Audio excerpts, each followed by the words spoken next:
Okay, Mr. Jacobs, we are live and recording. And May I have a motion to reconvene to the meeting at 8:26 p.m.? I'll make a motion. Second. All in favor? Aye. All right. And we stand and do the pledge.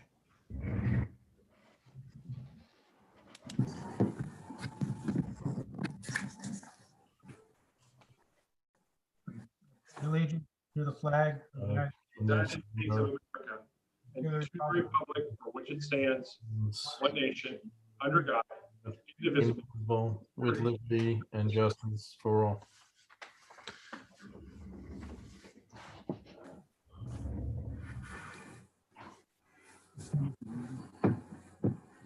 Any board announcements?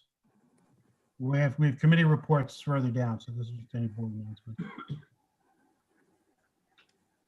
Now, I'll just say, it was nice to participate with the food pantry, the district's food pantry last week.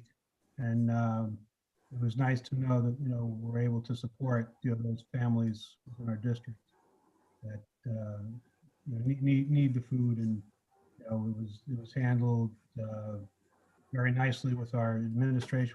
We had some nice volunteers from our staff to, hand it out. We had some nice volunteers to help with it as well. So, I think the food pantry was a nice idea, and I think it's being prudently used, and I'm glad to see that we're able to support the families in the district who need it.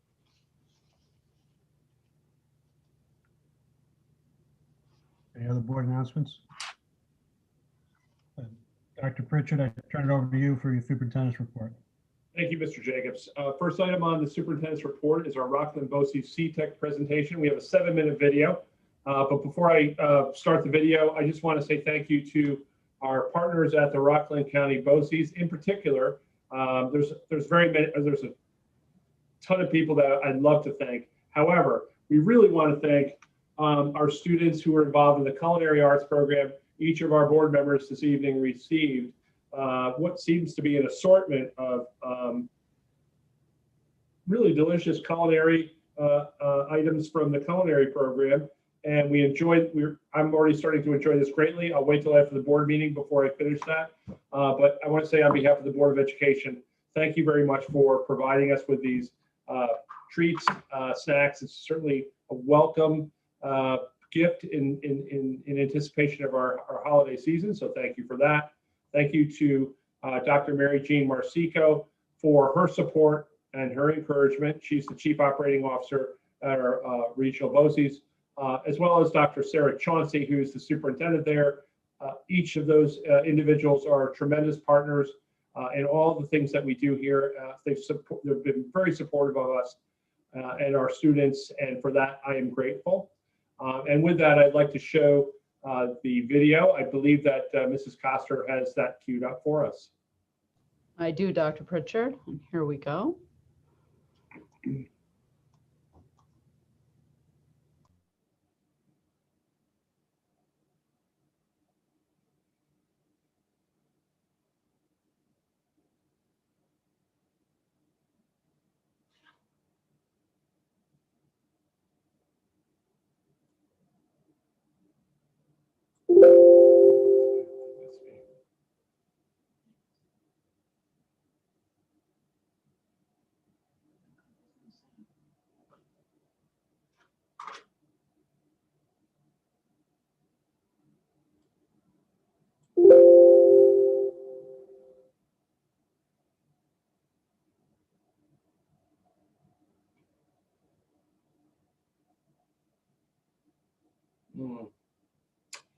Mrs. Koster, I'm not sure we're hearing we don't have audio.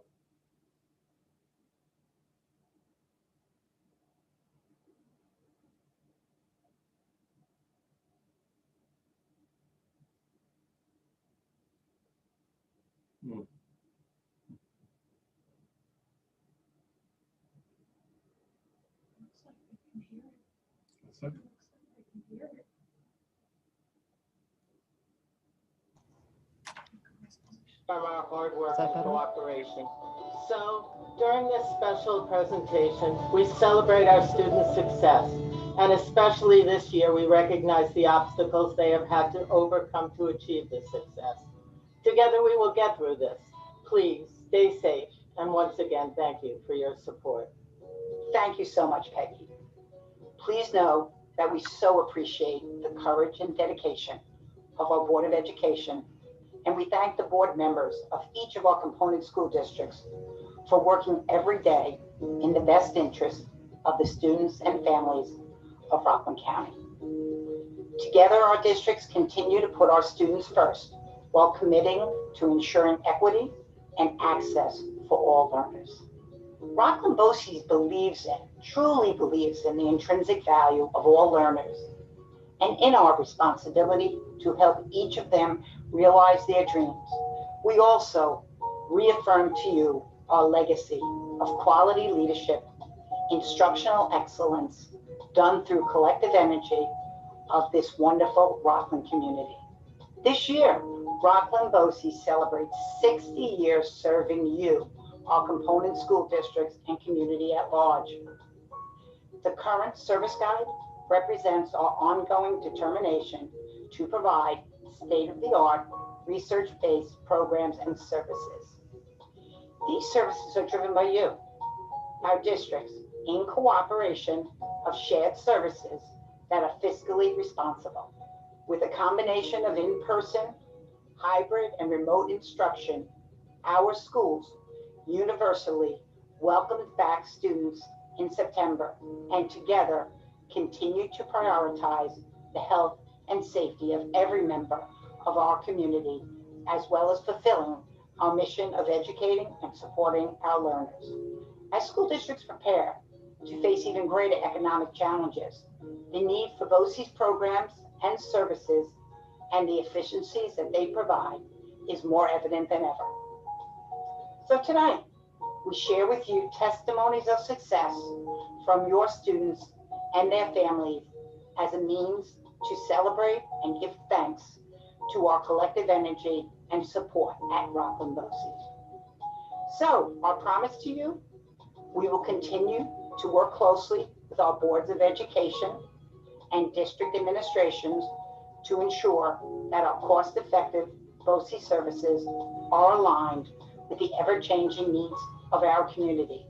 Together, we will continue offering a wide variety of excellent educational programs, supports, and leadership services to learners, families, and educators in Rockland County. So, it is with great pride that we present to you your Rockland BOCES legacy. Eleanor Roosevelt once said, "It is today that we create the world of the future." So please join me in welcoming Rockland BOCES' future through the words of your students and families. I'm Jake Marino. I go to Tappan Zee High School. I attend Rockland BOCES, and I am a 2-year senior for plumbing. I can't sit in a classroom. I got to get my hands dirty. I got to start doing work. I got to move fast. And just sitting at the high school in a desk, learning and listening to other people, I can't really focus like that at all. So I'm more of a hands-on type of person. This is helping me like insanely because last year I actually had a HVAC plumbing job over the summer. So that helped me a lot to learn more from the actual plumbing field. So it's like a whole big learning experience. Working with a teacher that's an actual plumber, he really shows you what the field is about. He just tells you what needs to be done, how things should be done, and how other people would want their things to be done. It's more of like how the customer wants it done and then how you do it. So he really pushed that upon me. My name is Daniel Panella. I'm a senior here at PTech, and my pathway is engineering. I love how the classes are structured in PTech. And the teacher gives you assignments for the whole week to do, and then it's your responsibility to get that done. So you have to manage your own time. I just love how different it is. What I love about the teachers in PTech is that they're so personal with you, because since they're small classrooms, you can always go for them to help. And they're a very tight-knit community here, so everyone already knows each other, so everyone can always rely on each other if you need a friend to talk to. With the associate's degree that I'll be getting from RCC in engineering, I'm hoping to transfer that to a 4-year degree in engineering, and then from there I can have a very successful career. My name is Jesus Reyes. My son is Anthony Reyes. He's on the BOSI's program in Suffern Middle School.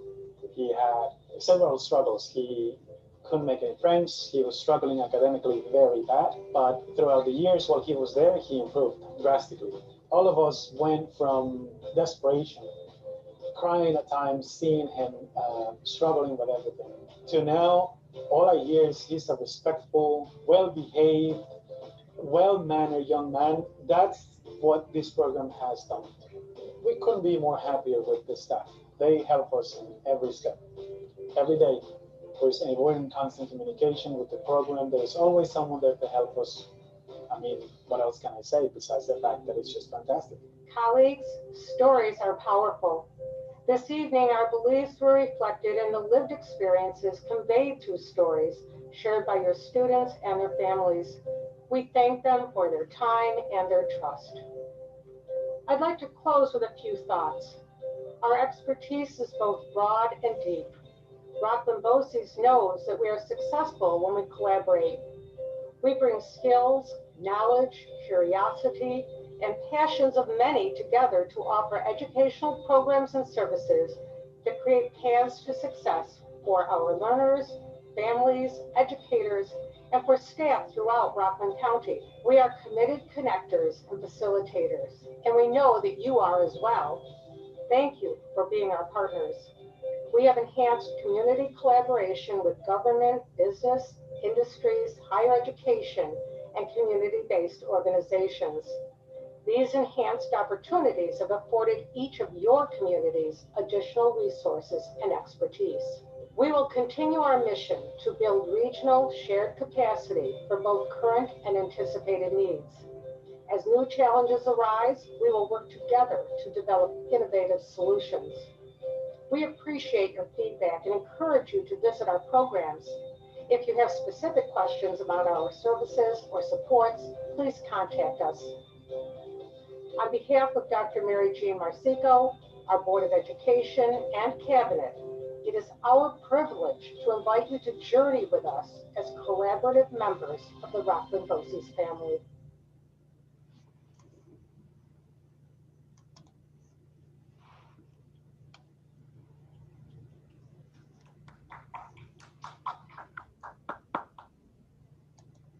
Okay. So I'd also like to, I was remiss for not thanking Mrs. Rosemary Petrozella for her service to our community and for her fine representation as our Board of Education, our BOCES Board of Education member. And I know she works tirelessly at that job, and I'd be remiss again if I didn't thank her for her great work to that end as well. I know Mrs. Petrozella did reach out to us a little bit earlier today. In the interest of time, I know that some of you may have questions about CTEC, and I know she's committed to helping answer some of those questions. So if you want to forward those questions to me, I'm more than happy to get those to Rosemary or to the admin team at BOCES. And I'm going to make one more suggestion. If you ever find any time during your day, I know you're all very busy and we're all very active, but if there is an opportunity to present itself, to actually go visit the CTEC programming there, it's very impressive, the work that they do there. They have, as I mentioned, their culinary programming, but also automotive repair, computer programming, and as well as a number of healthcare related fields as well. There's a wide variety, and they do a fantastic job there. So I'd be more than happy to escort you because I never get tired of visiting our friends at CTEC as well, and I'd be happy to accompany you so you get a firsthand look. And I'm sure they'd be happy to have us as visitors. So keep that in mind. I think that that concludes the BOCES presentation. We're probably going to talk a lot more about those programs as we get into budget development and the number of seats. I know we have our high school team here today as well, and I know they're going to help us develop that budget as well as it relates to our students' involvement in that programming. So we'll talk about that in just a minute. We also have with us today, as I mentioned, our secondary schools admin team, and they are prepared to give us a quick, I'm going to say quick presentation. I know we've tried to restrict that to about 15 minutes historically, and then we've left 45 minutes or so for board question and answers. What I've said to again, because we've had a very full agenda this evening, we're going to go ahead and have our administrators present their presentation. We're not going to do the Q&A tonight, but what we will do is any questions you might have, the Board of Education, I'm speaking specifically to our team here. I promise that I will be the mediator in that Q&A over the next few days, and we'll make sure that we get the board any answers that they may have, or any remarks or comments that they may want to make to the team, to make sure that those folks, we make sure that those lines of communication are open. So what I'll do now is I'm going to turn it over to our senior administrator, I believe is Dr. Corey. I'm just going to flip a coin, and I know you guys have worked this out in terms of your presentation format. So with that, Dr. Corey, if you will, the floor is yours. Good. Thank you, Dr. Pritchard. Good evening, everybody. That video was a nice video to see some of our former students, how quick they grow up and get very tall. So it was nice to see them. Just to start with, wanted to thank everyone for the opportunity so that we can highlight some of the work we do as secondary schools to support our goals. We'll be following a similar format as the elementary schools did last month, where each building will be taking turns speaking about each goal. As was said by the elementary administrators at the last meeting, this year has been unique in finding the balance and supporting both the day-to-day and long-term managerial and instructional items during a pandemic. As you'll hear tonight from our presentations, we continue to focus on building positive relationships, enhancing the culture of our schools, and growing the student learning experience. Lastly, we did want to note that although we are presenting each of these 4 goals separately, the reality is that these goals have overlap and work together as the foundation for supporting our students and staff. So with that said, I believe Mr. Antivia will speak to the first goal of absenteeism. Thank you, Dr. Corey. Oh, if we go back a slide. All right, there we go. There we go. Thank you. Thank you, everyone, for providing the time and platform to briefly touch on evidence to support our goals. Although the first 2 goals are about climate and absenteeism, they're different. They do share some similar qualities like Dr. Corey alluded to. Implementing school-wide events, routines, activities are the actions we have taken to reduce chronic absenteeism. We can all agree that these times are challenging, so we must continue to be creative when thinking about implementing school-wide events in and outside of school. When we discuss routines, we are making sure students follow a 9-period schedule so they can get into the flow of the day. A staple routine we do every morning is performing morning announcements on YouTube Live. Dr. Corey and I start the day off playing some uplifting music with the themes of kindness, inspiration, and positivity. And then we transition into our daily announcements about, it could range from digital citizenship to clubs and advice about learning remotely for the kids. We've continued incorporating events like our Invisible Mentor program, help cards, Start with Hello, School Spirit Day, and of course, Halloween, to help build a positive school community, whether virtual or in person. It's our hope events like these will encourage students to come to school and be part of our community by giving them this sense of belonging. However, none of this would be possible without building positive relationships between students and teachers. Our teachers have been intentional about getting to know their students and creating a sense of classroom community. Another action we've taken to reduce chronic absenteeism is by monitoring and reviewing student absenteeism with our school support team. Our support team has been instrumental with identifying absenteeism issues.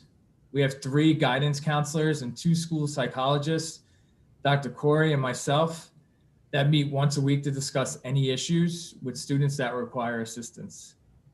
One of those areas we discuss bi-monthly is attendance. Along with Ms. Corcoran, our prevention counselor has been tracking, monitoring, and discussing students close to or about the 10% absenteeism rate. We discuss interventions such as letters home, meeting one-to-one with students, communicating with parents and families through team meetings, and utilizing outside resources. We will continue to examine these individual student attendances to determine patterns and understand the types of student absences as well. If we could go to the next slide, Ms. Coster.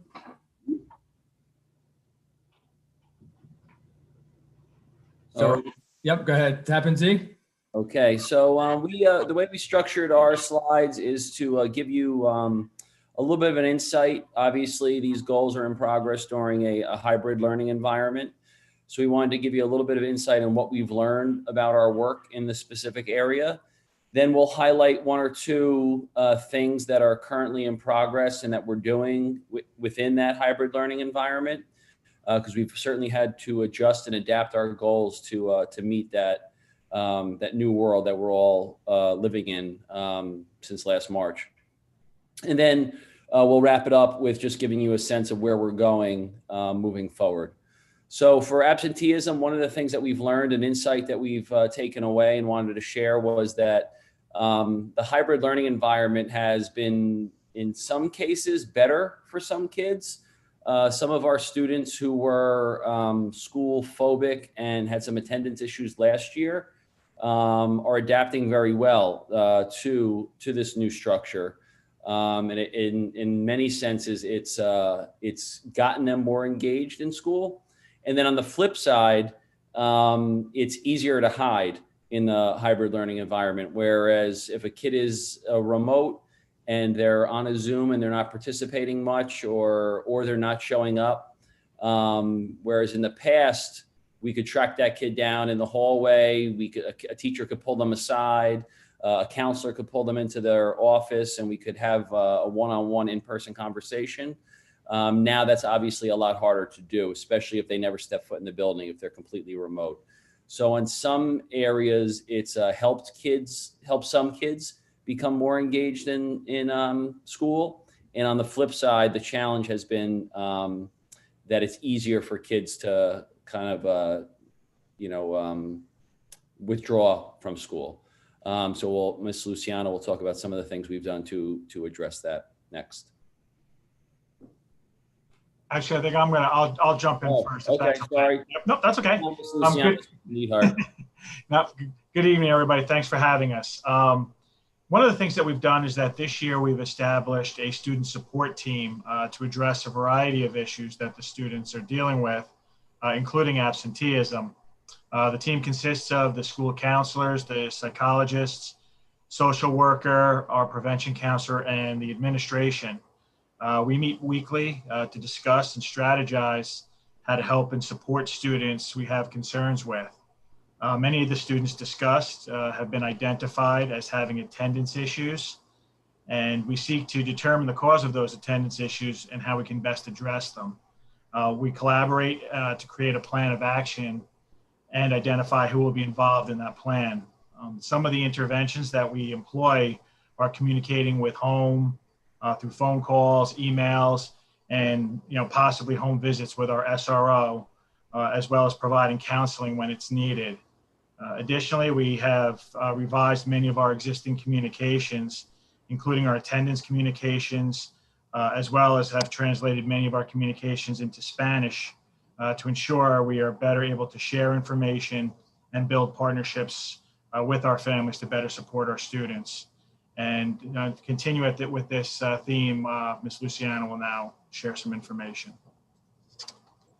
So building off the communication with families, we also have to reassess how we best communicate with our students. So last spring, we started utilizing Google Classroom to enhance our communication with our students. And this fall, we decided to continue the use of Google Classroom as our main source of communication with our students, and we have expanded our use of this classroom page. To continue a sense of connection to the school, we now post information on hybrid learning, clubs, school events, and reminders about attendance policies and procedures. We want our students to feel connected to us, even though they are not physically in the building every day. And because of this, we try to post some type of notification daily. And this has been an extremely helpful tool in relaying important information to our students and maintaining a connection with one another. And now on to increased school climate at SOMS. I don't know. What about my Oh, sorry. I'm future sorry. goal? They're tired of hearing me talk all the time, so they're trying to shut me out. So in the future, where we're headed with absenteeism is we want to give our teachers the resources and the information to support the varying and increasingly diverse needs of our students. So last year we began to engage some outside agencies or new outside agencies. So for example, literally right before we closed down, we had representatives from the Pride Center in Nyack come to provide us and our counselors with some resources and to help us plan a professional development for our teachers on supporting our LGBTQ students. So we're going to pick that back up and bring them back in to do some type of PD with our teachers. And then Miss Luciano and I just attended a PD on with the Bridges curriculum to better support our E&L students in the classroom. And they also offered a wide variety of outside supports as well. So that's those are two things that are in the works moving forward. Now we can move on back to SOMS. Thank you, Mr. Arrieta. Our next goal is evidence to support our school climate. And when we think about school climate, we want to create a school environment where students feel emotionally and physically safe, supported, engaged, and accepted. So we've taken some key actions this year to encourage a positive climate. Some of these things that we've done are our school redesign projects. Our new look projects include the playground, counseling center, library media center, and art rooms. We feel the playground has been a tremendous asset to our recess program. The playground was designed to not only give students a break from the classroom, but also challenge their critical thinking skills, allowing them to experience an obstacle course type of playground and not your, average type of playground. We keep reading about how this type of regular exercise increases blood flow to the brain, which improves attention, memory, and other cognitive skills. So we've been really fortunate to have access to the playground, and the weather is really, knock on wood, agreed with us. Another project I'd like to mention is the counseling center. It's been redesigned and built to support our direct and indirect counseling services, including one-to-one meetings with students and in small groups, planning social emotional learning lessons, activities including whole class lessons from the ruler program, and facilitating parent, student, teacher consultation meetings. We plan to use student social emotional check-in surveys, student work from our whole class social emotional learning lessons, and informal observations to collect some data and review to determine if our actions are working. The library center, the library media center is complete, and we're beginning to fill it or refill it with books, and most importantly, students. It's our hope that this space becomes a learning mecca for the building where anyone could come to research, collaborate, and participate with their peers. It's truly going to be an exciting place to visit. One final item worth mentioning that we feel contribute to a positive climate are our clubs. They're still up and running. They remain in session and after school. Teachers have been meeting virtually with students, which has looked different, but still gives students an outlet to make new connections with their peers and teachers. And all this information, anything new and exciting that's happening in SOMS goes up on our Google Classroom as well, our homeroom and announcements. And we've enhanced that to include building announcements as well as professional announcements from Dr. Corey and I, and jazz it up a little bit with some music. So that is all for the two slides that SOMS has for climate and reducing chronic absenteeism. Now we're on to our next two goals. Dr. Corey? Oh, actually, Captain Z. Oops, happens A. Sorry, guys. Yep. Oh. Right there, right? Okay. So, as Mr. Onativia said, school climate has definitely been a challenge, and we've had to rethink school climate, and it just refocuses us and solidifies the belief that we have that the relationships are key. It's been a challenge. I'd be misleading you if I said that it was anything but a challenge. It definitely has been a challenge in developing those relationships. I've been talking to teachers, and there are some students that they have never met in person because they are fully remote and have been fully remote since the beginning of the year. Also with students kind of coming in and out, and the tracks have been fluid. So it is a challenge to develop those relationships. If you had been in our school prior to March of 2020, one of the things you would notice is that the hallways are very vibrant, with kids engaging with each other, kids engaging with their teachers, staying after class to talk to teachers, whether it was about their content or just getting to know them. And that's been something that's definitely been a struggle to replicate in a hybrid learning environment. But we're still plugging away, and I think it speaks to the importance of SEL and addressing the mental health of students. Makes it even more important, which Mr. Neidhart and Ms. Luciano will talk about, and we'll also come back to with our future goals. So social emotional learning is now more important than ever. Last year, before school closure, we created a school charter using the acronym RISE: Respect, Inspire, Support, and Empower.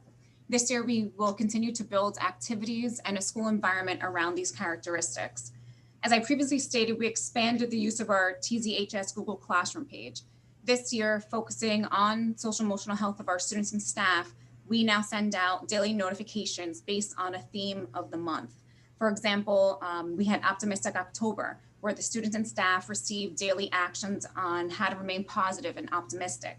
For Acts of Kindness November, we sent out Acts of Kindness challenges, videos, and quotes. And for December, we're focusing on self-care and gratitude.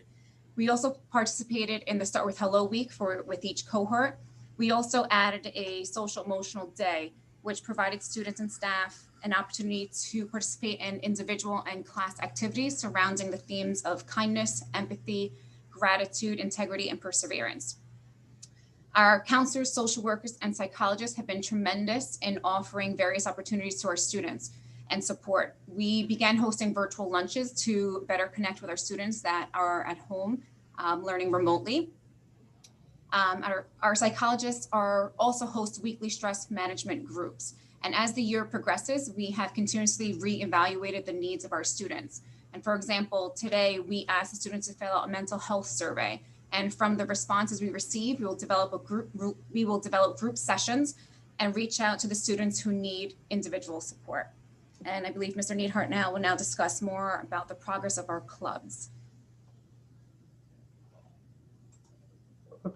You're muted. Realize that. Thank you. We are consistently working to encourage and develop a positive school climate, including building positive school connections, which is especially challenging but important at this particular time. One of the ways that we've tried to develop and maintain students' connections and interest in school are through school events, such as Spirit Week, which we held earlier this year for each cohort. Another way that we'd like to encourage students to connect to school and to support a positive school culture is through our clubs. We are grateful that our clubs are continuing to operate, as this is an excellent forum for students to connect with the school, their peers, staff, and the community, contributing to a positive school climate. The clubs, just as they said at the middle school, are doing an excellent job of identifying creative ways to meet remotely and to move forward with their goals and their activities. The clubs are also an excellent vehicle for the building in that they help build and practice the key characteristics we have identified as the foundation for the school culture at Tappan Zee, shared in our RISE school charter. Whether it's an academic club to enhance student learning and life skills, a community service-oriented club, or a club to support students' social emotional well-being, they all promote a positive school culture and student connections at Tappan Zee High School. And with that, I'd like to turn it back to Mr. Arrieta. So I think what the pandemic has shown us, that for many of us as adults, this has been one of the toughest things that we've ever had to face. And for many of us, it's the toughest thing that we've had to deal with the change to our lifestyle and our expectation for what we are allowed to do and what we are not allowed to do. So now take that and put that on teenagers. For many of them, it is the toughest thing that they've had to face so far. So I think for me, one of the takeaways from this whole situation is that we as a school, we teach content at the high school, and very much are teaching content and skills in those different content and curriculum areas. But I think that as a school, we also need to make sure that just as right up there with the content is to teach kids how to deal with adversity, and moving forward in the future. And I think the adults too.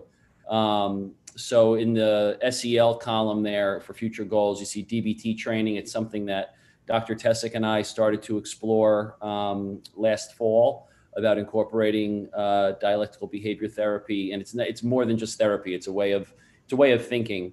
And it's a mindset. So we would like to continue to explore that. And then also character ed training for our students and for our staff, and really focused around dealing with adversity and dealing with what we can control and worrying about the things that we can control and not putting so much energy on things that we can't control. I think that this situation has proven that that's an important focus for us moving forward, so that students this is not going to be the last time that they have to deal with adversity. So we have to teach them the skills to be able to deal with those things. Back to Soames. Thank you, Mr. Arrieta.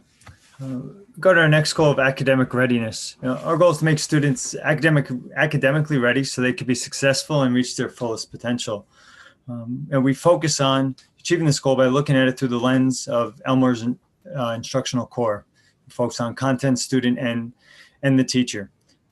As we prepare to begin the school year, we recognize that students and staff have all experienced some type of trauma related to the pandemic, and that it was important for us to create a trauma-responsive reentry plan. As students and staff return to Soames, our work focused on ensuring a safe place, building relationships, acknowledging the feelings and emotions, and teaching coping strategies along with self-care tips. In addition to our focus on the trauma reentry plan, other actions we have taken to support academic readiness include the following. We provide support and enrichment opportunities for our students. We try to offer these supports in a way where students can still participate in our Explore and Mainstream classes. We regularly review and monitor student progress, whether it's at the teacher level, the team level, department, or some of our building level teams, such as a child study team or leadership teams. We continue to look at data both from the formative and the summative perspectives, ranging from classroom assessments to standardized results such as STAR testing. We try to use these various data points, to inform our decision-making as we develop supports that are best for each student. In addition to monitoring student progress, we also collaborate with and support teachers as they continually look to enhance and refine the student learning experience.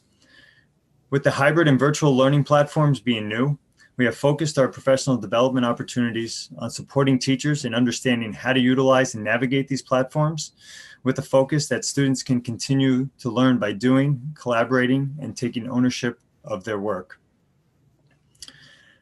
Lastly, we are in the middle, hence our name, the middle school, and we're always very cognizant of the fact that we receive and depart students each year. The transition process between buildings is crucial in setting students up to be successful. As an administrative team, we've continued to focus on enhancing these transitions. Like many things during this pandemic, we've had to reimagine and redefine what virtual transitions look like.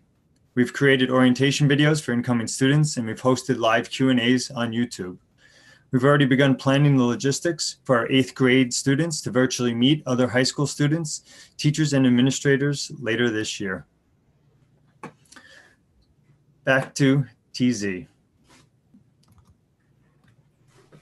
So with academic readiness, I think this area I want to give a shout out to Dr. Kulat for all of the professional development opportunities he's given to our teachers as they prepared for the hybrid learning environment. And I think, again, so our takeaway or our insight is how key targeted professional development is, not just in a hybrid learning environment, but in any type of learning situation, is that the teachers need the professional development to be able to do that. If we're going to offer innovative courses with different types of instructional strategies, teachers need the training to do that. And I think that going into the hybrid environment, we gave the teachers a lot of opportunities to learn new technology platforms and tools to enhance participation and communication. And they really took advantage of that to kind of set us up for hybrid instruction. And what I'll talk a little bit about now at this point is this are some student supports.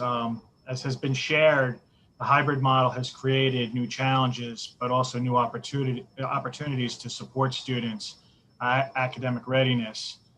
For example, in the spring, if New York State does administer the Regents exams, we plan on running the Regents Learning Institutes that we've done previously to provide additional support for students. Additionally, we are running Tutor Team remotely this year.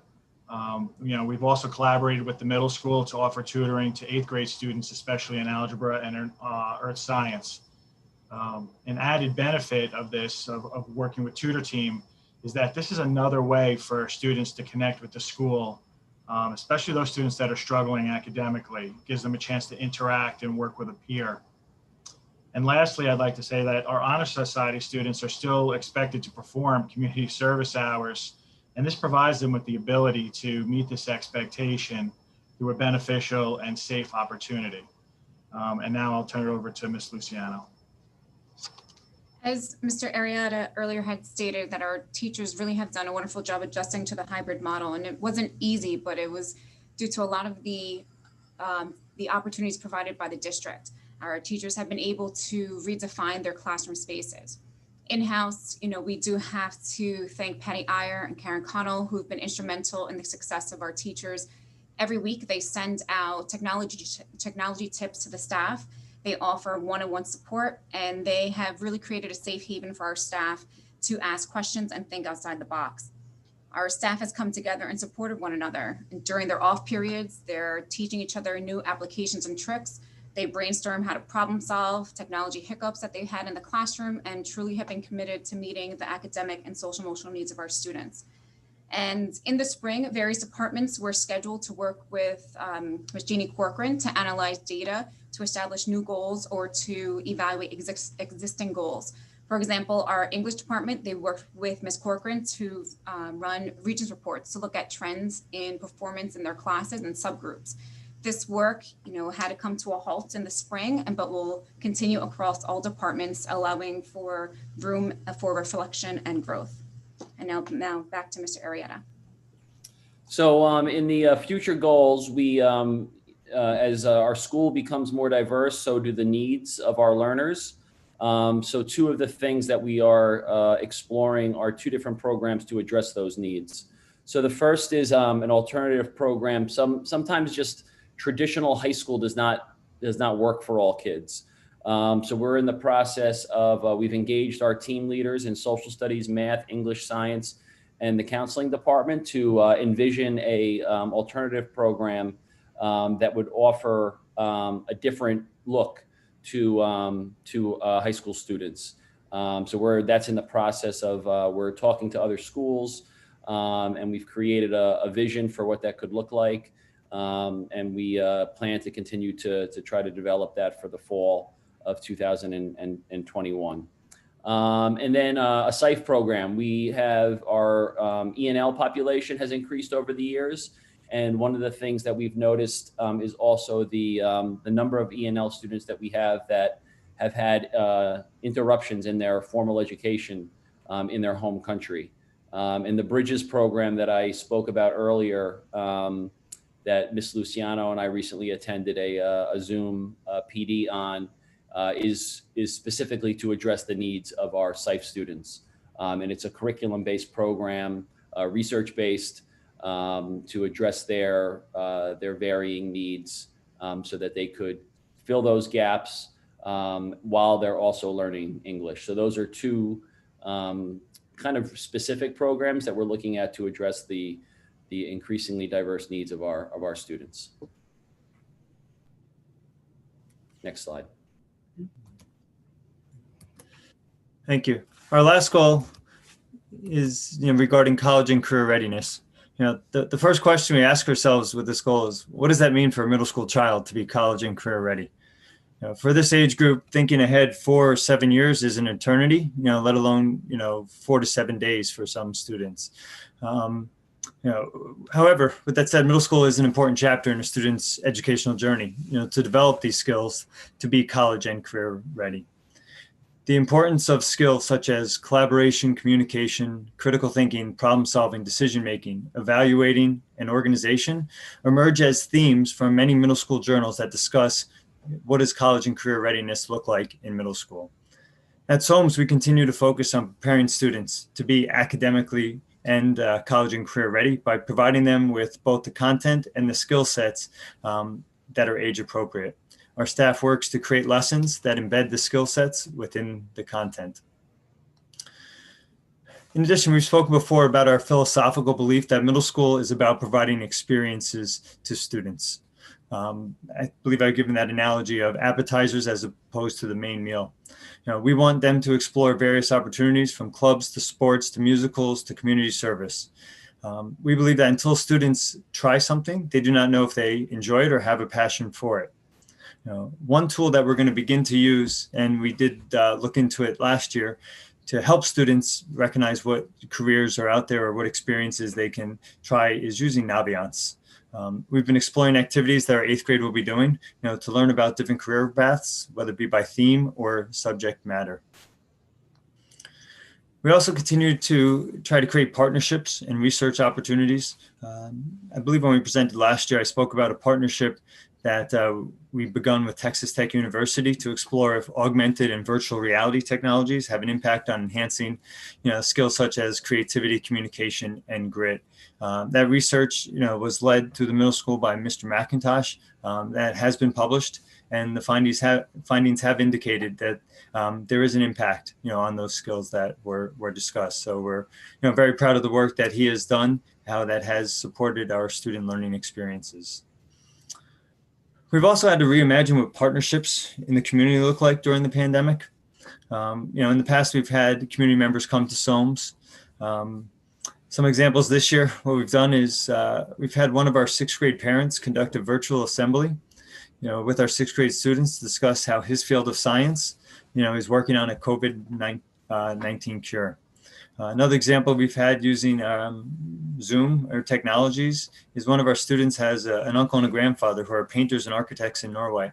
And through our teachers getting to know their students, this came about, and we were able to facilitate that communication and discussion where our students had an opportunity to see architects and painters and the work that they do.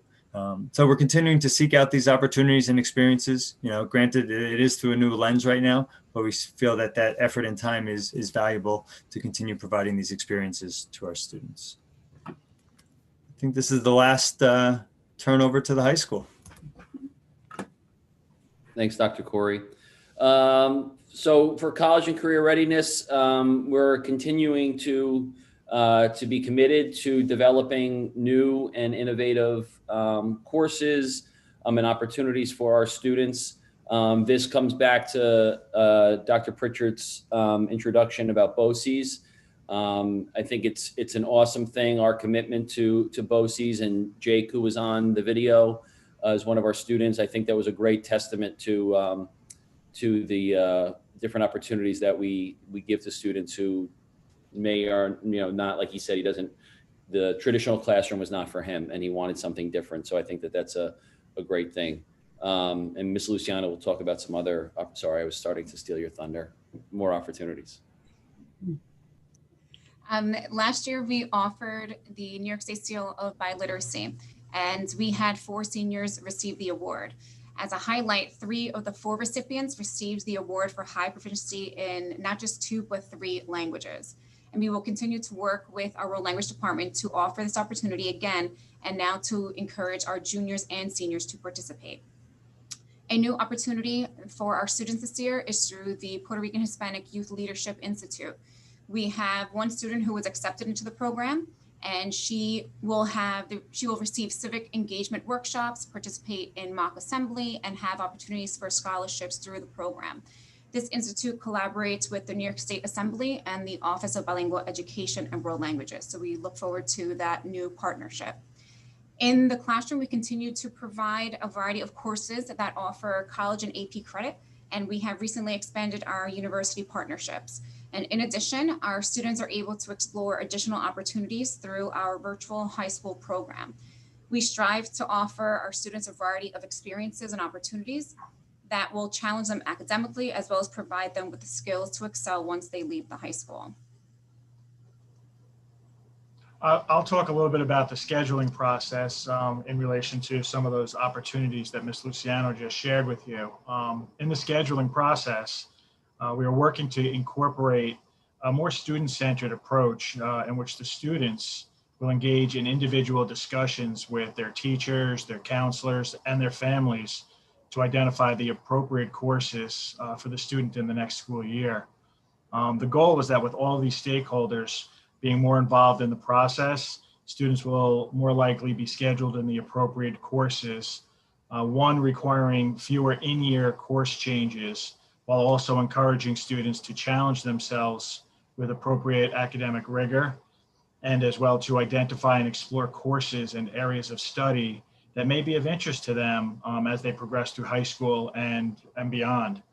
The students in the process will first meet individually with each teacher to discuss and identify the appropriate course for them to take the next school year. And then after the teachers make their recommendations, the school counselors will meet with each student to discuss and ensure that the overall recommended schedule meets the students' needs and aspirations. And this will all be reviewed with their families, seeking their feedback and approval as well. And with that, I'll turn it over to finish with Mr. Arrieta. So one of the things I spoke about last year when we did this presentation was doing senior exit interviews, and I shared that I had done that in my former district. I didn't get a chance to do that last year, given the situation that we were in.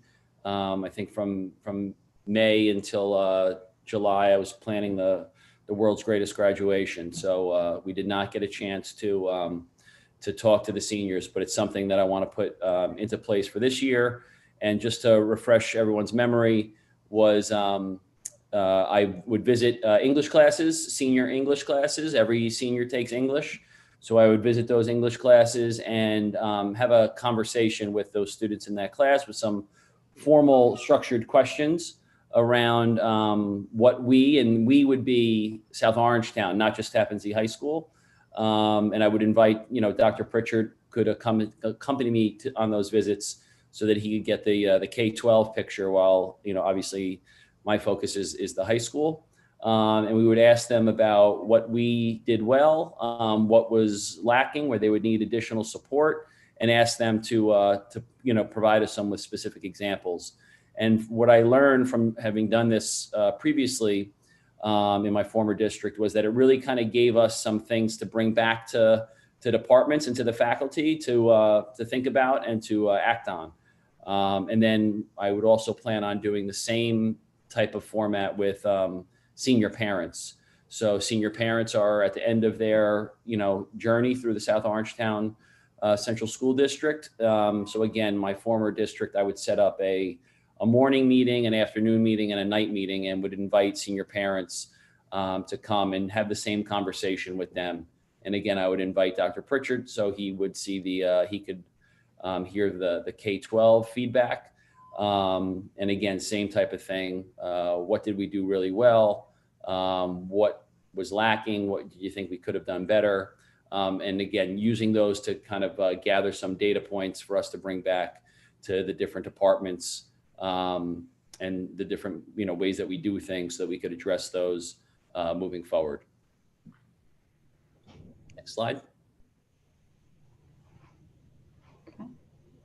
So in summary, I think as we started, we wanted to, say thank you for the opportunity to provide an overview, how our secondary buildings work. Both this slide and the next slide just capture some, moments from this year. So, Ms. Costa, thank you for moving the slides for us as well. Thank you. And we just shared, in addition to some pictures, Ms. Luciano mentioned the school charter that we developed last year, and that we'll continue to revisit with our faculty and with our students as we work to establish that positive school culture.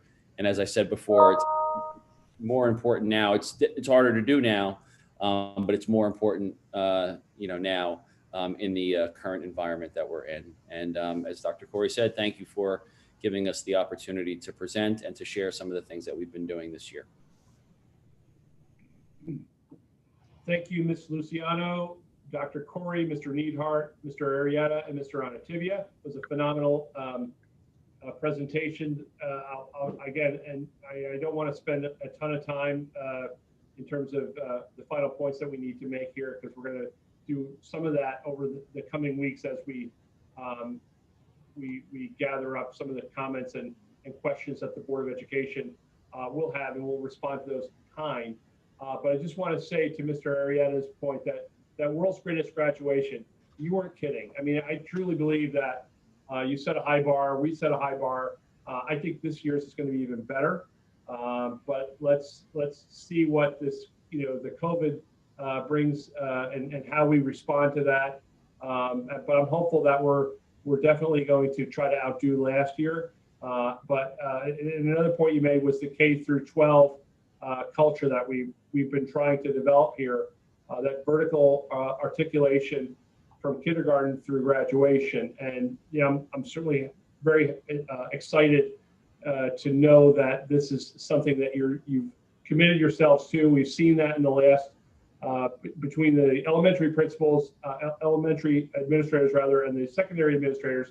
You've really demonstrated that you are working together to connect the dots as it relates to those four objectives that we've worked throughout the years to incorporate into our strategic plan, which the Board of Education is a very big part of. So I think we can start to see that connective tissue. We're living it. It's a living, breathing document, and I think this is just another example of that. The last final piece I want to make is that Jeannie Corcoran is sort of this unsung hero behind the scenes. She is somebody who really is watching very closely how we use data to inform our progress as it relates to those objectives, where we need to. When we sat with Jeannie today in our administrative cabinet to kind of review some of those aspirational measures and some of those metrics and feedback that we have, that feedback mechanism that we have to kind of review our progress in those areas. So what we will do for the Board of Education's perspective, in January, I believe we have our first data review, which will be our mid-year check-in, and we'll start to see from that data perspective, from the perspective of that feedback mechanism as part of how we're doing, basically the mid-year check-in. And I'm looking forward to that. I know Jeannie's been working really hard, and she's preparing some very informative and very inspirational work that she's been doing these last couple of months to make sure that everybody knows where we were, where we're at, and where we're headed. So I'm looking forward to bringing that to your attention as well.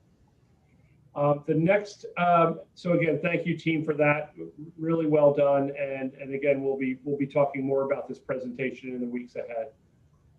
The next, it's now 9:26. Mrs. Coster, we have the Palumbo Group and CPL here to discuss phase 2C, and then we're going to segue into summer work and planning for 2021-2022. Mrs. Coster? Sure. Thank you, Dr. Pritchard. So as Dr. Pritchard mentioned, we have Ms. Lauren Tarcio, who is our architect from Clark Patterson Lee, or CPL, as well as David Samuel, who's also with CPL and part of the project team, in addition to Mr. Dennis York, our construction manager from the Palumbo Group. And we thought it was important, as you've seen some highlights based on the previous presentations, how 2C is phase 2C of our capital work, which was the last portion of our voter approved projects, are wrapping up. So with that, I'd like to turn it over to Dennis. And I believe if everyone can still see our screen, I put up the update that Dennis had provided to us as part of the board packet. Yeah. Well, thank you for your patience. I know it was a busy agenda. Thank you for hanging in there for a bit. You're very welcome. It was very informative too. Thank you. Let me give you a little warning right now. I made this presentation. We sent it out to the district last Tuesday. So as we go through the slides, I'll give you updates what's happened in the past week to some of the things that aren't really clear in the presentation as we go through. Next slide, please. Right, we have our agenda. Our executive starts out with an executive summary, which is the prime contract progress reviews, the vendor progress, contractor schedule review, some photos, of course, and Lauren or CPL will do their budget summary. Of course, we do our safety also. Next, please. And some acronyms used. Excuse me. CLES, of course, is Cottage Lane Elementary School. SOMS is South Orange Town Middle School. TZHS is Tappan Zee High School, CPL is Clark Patterson Lee, and TPG is the Palumbo Group. Okay, I just gotta close this. Phase 2C, Grace Contracting, who's our general construction contractor. They have some minor punch list work at Cottage Lane Elementary School and Tappan Zee. They're expected to complete this work. Was my date on here is 12/4. Now I'm actually at 12/18 just because I have a few hardware items that were back ordered that weren't correct. So that should be done by 12/18. At SOMS, the art room's been completed. Library punch list should be completed by 12/4. Again, this is going to be done by 12/18. There's a shade that was missing in the makerspace that's going in tomorrow. Little odds and ends, but also there's another piece of hardware that's missing that by the 18th it will be finished completely. The bathrooms on the first and second floors are completed. Bathroom 316 and 318 are functional and being used. However, there's a stall in the girls' room and a urinal in the boys' room that were installed improperly. They don't meet code. Grace Contracting is aware of this, and they are working with CPL on a remedy. This remedy would be done before the end of December. We're planning on doing this sometime in between Christmas and New Year's, that week of Christmas and New Year's. Next, please. Joe Umbrella Plumbing and Heating was our mechanical contractor. They're basically done. This, I guess, in the past week, the slide here says they're looking to complete their punch list work this week at Cottage Lane, SOMS, and TZHS. They're balancing the library to finish, which was done last week. They have equipment training for district personnel, which is being scheduled, and that training is actually being done tomorrow. There was an issue with equipment in the Tappan Zee High School rear gym. It's an equipment issue, not a contractor issue, but they are taking care of that tomorrow also. So they will be doing their training and taking care of some programming in the one piece of equipment in the back gym. Next, please. Hudson Valley Services, our electrical contractor. They have some minor punch lists to do, of course, in Cottage Lane and SOMS, and they're working on the closeout documents. At the high school, I believe their closeout, their punch list stuff is completed. They have, again, a few odds and ends. They have some, their project management was actually away for the past 2 weeks on hunting deer. So I haven't had much contact with them, but that's why we're running a little bit late on those guys. But they are about done. They do have, in the library, they have one new driver to put in, and I believe that's it. Oh, the volume control at the circulation desk. Next, please. Phase 2C, Integrity Mechanical was our plumbing contractor. They finished the work, including punch list items. They've submitted to closeout documentation to the architect for review. We should be getting their final change order for their final payment very shortly also. So they should be added, done, and gone. They did a fine job too. Our direct vendors, Nickerson has some punch list work to do in the art rooms and in the library. In the library, if Dr. Corey's listening, I have them coming tomorrow afternoon to do the data grommets in the circulation desk. There are a couple other odds and ends will be probably later this week or early next week. They have some shelving brackets to put up and stuff, but that'll be also very soon. Thank you. You're welcome. I know we talked about it. Dan Clayton has punch list work to do at the press box, and they had been unresponsive as to when they'll be finishing the work. This was as of last Tuesday. On Wednesday, they actually got a hold of me, and they're missing the journey ladder, which is the ladder that goes from the rooftop of the press box. It's an emergency escape ladder, basically what it is. Goes from the rooftop of the press box down to the top of the bleachers. When I spoke to them last week, it's supposed to be in South Orangetown Monday, this coming Monday. He has 2 days work there and they will be done. So we can close those guys out as soon as we can also, except by the end of next week, we should be in very good shape with them. Their closeout documentation, I've been trying to get them again to put it in, get your paperwork in. But you know, everybody have COVID's a big issue down there in Tennessee, I believe. There's a big issue down there. So a lot of people are working remotely. So, but they are aware of what we have to do and what we're trying to do. In the schedule, the district's taking possession of the bathrooms, the art rooms, now the library, but just minor punch list work to do. Most of the contractors have started the closeout paperwork. We expect closeout by mid-December on most of the contracts. And again, this was done last week, so I'm looking more towards probably the third week in December, except for Grace Contracting, our general construction contract. Due to the issue we have in the third floor bathrooms, you probably won't close out until January. For that, I apologize. Next. Some photos, just some random photos taken here. By the way, my photos do not compare to the district's video you guys did. That was absolutely excellent. That was an amazing video. It was a great job. So I feel bad about these. I just want to it looks pretty good to me, Dennis. yeah, the video was incredible. I really, really like that.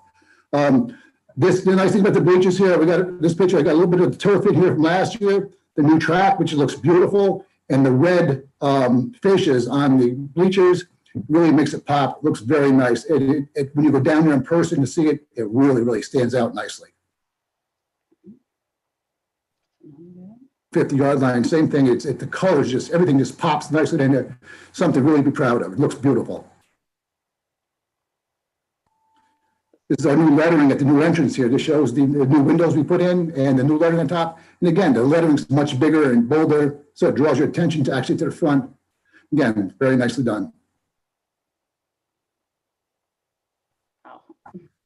In our library, in the library, again, the pictures don't compare to the video, but the library really, I think, came out very nicely.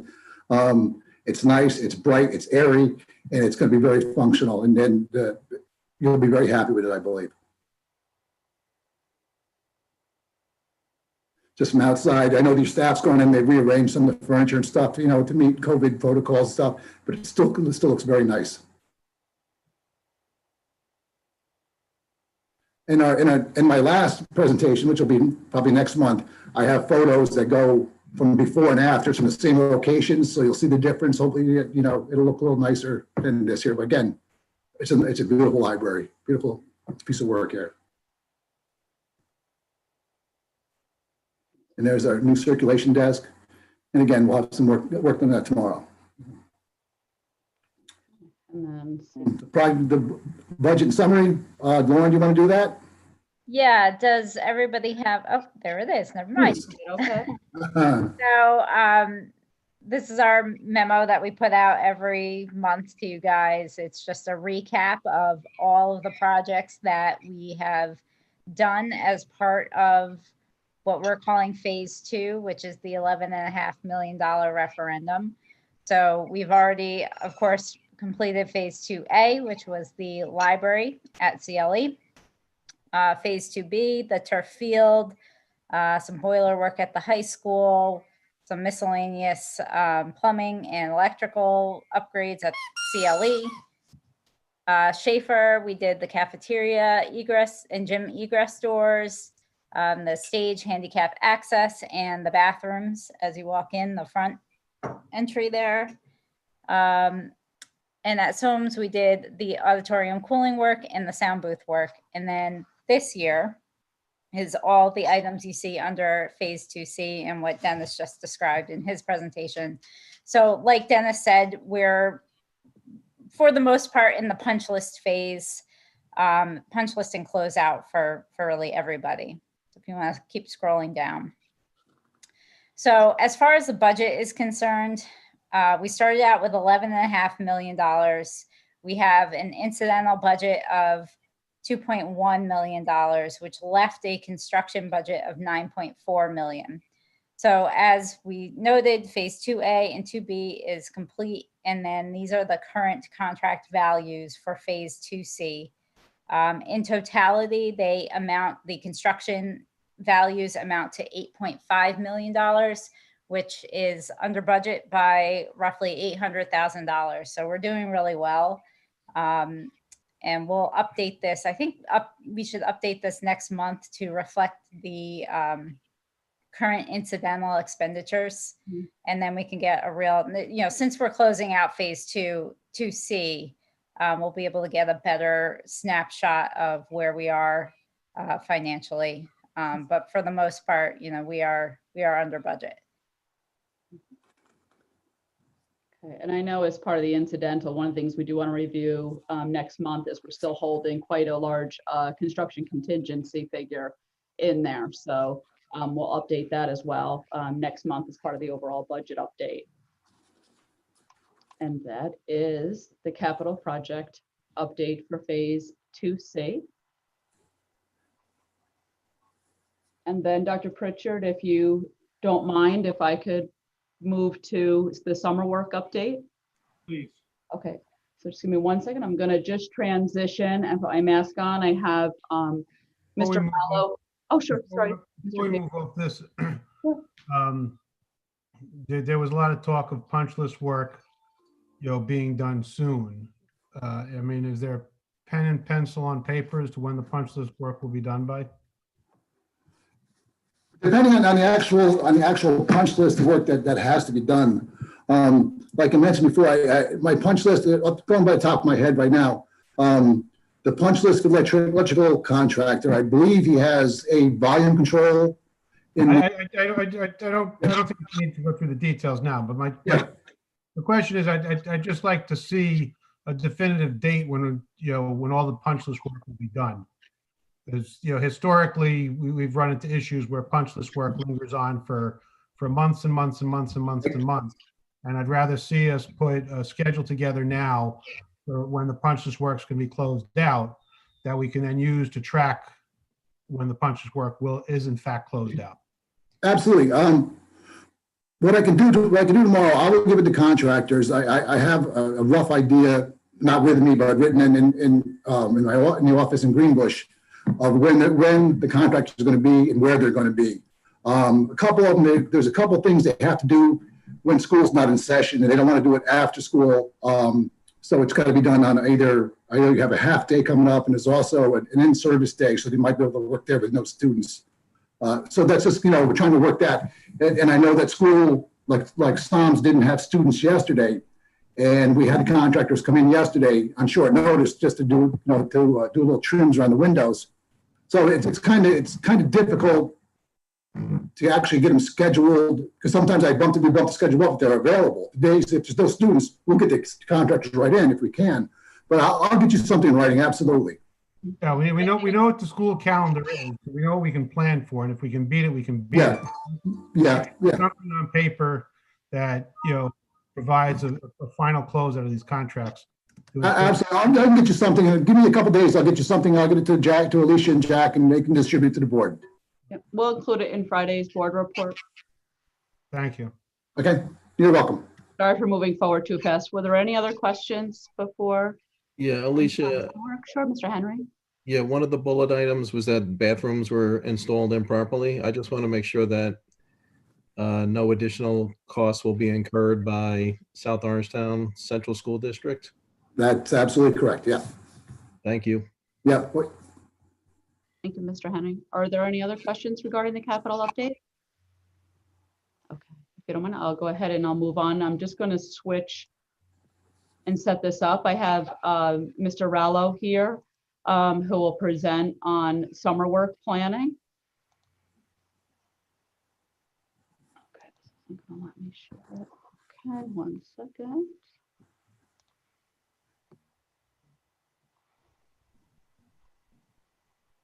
Let's see.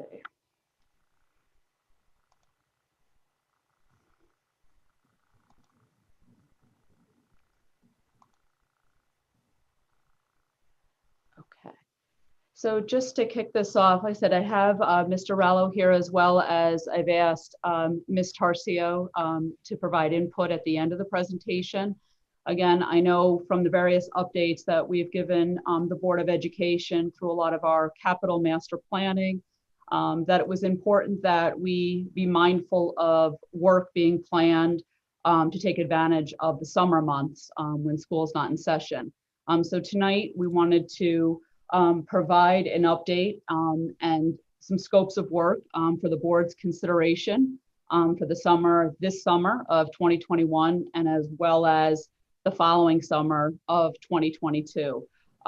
Timing in which we are in the middle of our update to our strategic planning and our long range planning this year. So we thought it was a good opportunity to also introduce some thoughts into summer planning as we move forward in our master planning schedule over the next couple of months. So with that, I'm going to put my mask back on, and I'm going to ask Mr. Rallo to come in and present the next couple of slides.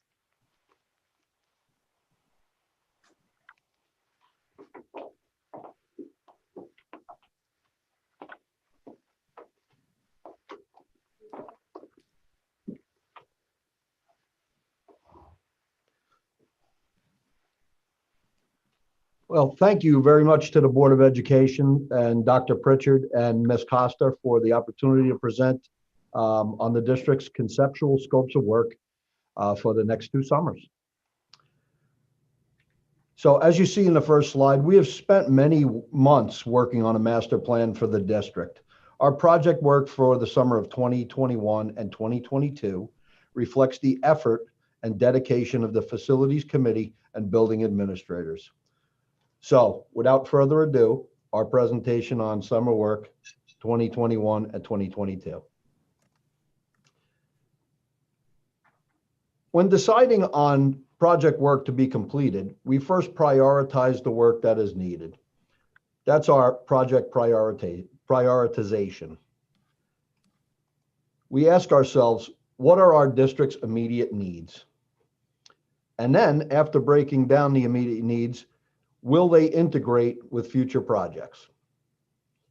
So we must ask ourselves this: by doing this, are we going to integrate with the future projects? By doing this, the district will be able to avoid any unnecessary expenditures on work to be done multiple times.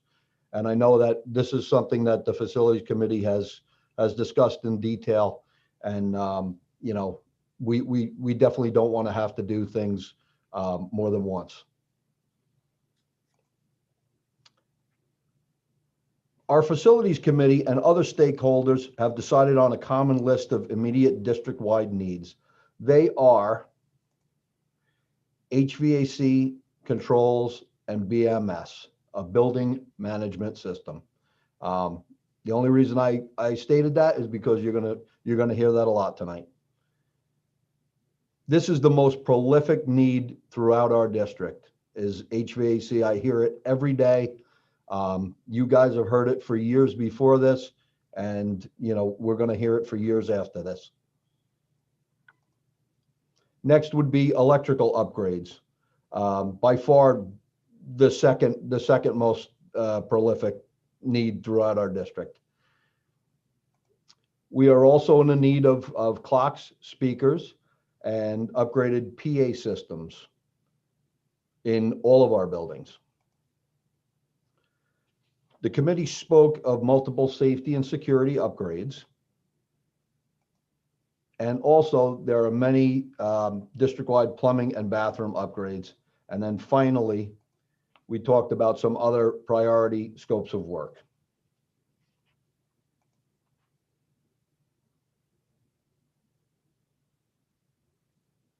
So we ask ourselves, what are the first steps to deciding on summer work? And that leads us to our first question. Where do we begin? And the answer to that is long-term projects have a beginning, and these will be the first steps to starting a multi-year project. Our projects should align with the immediate needs of the district, and our decisions for summer work are closely aligned with the immediate needs of the district. The projects also begin to look toward the future, work to be done in the district, and integrate it with our summer work for these next 2 summers. That one's moving a little bit slower. In our next slide, we show the work that would begin to address the immediate needs of the district. And as I said, a building management system and controls are a vital part of the HVAC upgrades necessary to the district. Electrical main distribution panels and switchgear work to be completed before adding branch panels. So the main distribution panel and switchgear is the source of the electrical to the building, and then everything else breaks down from there and becomes the smaller panels that you would see in the custodial closets and all of that. So before we attack the smaller stuff, we got to attack the source. Clocks, speakers, and PA systems to be upgraded. They need to be addressed and upgraded before the classroom work begins. This way, we're looking to attack all of the main sources in the summer work, so that as we move forward and we start to do classroom work, it doesn't become we're putting the cart before the horse. Also, fire alarm panels. We've heard it multiple times, and fire alarm panels being upgraded before we put in smoke and heat detection. Also, if we are running wires through the buildings, like for the clocks and the speakers, my suggestion to Alicia, and we had many discussions with George as well, about technology and cabling upgrades before we start classroom renovation work, so that we're not taking ceilings out in the hallway and rerunning wires in areas that we've already done. Also, for the health and safety of the kids and staff, we would like to start to do some lockdown capabilities and security upgrades before the classroom work and the area work begins.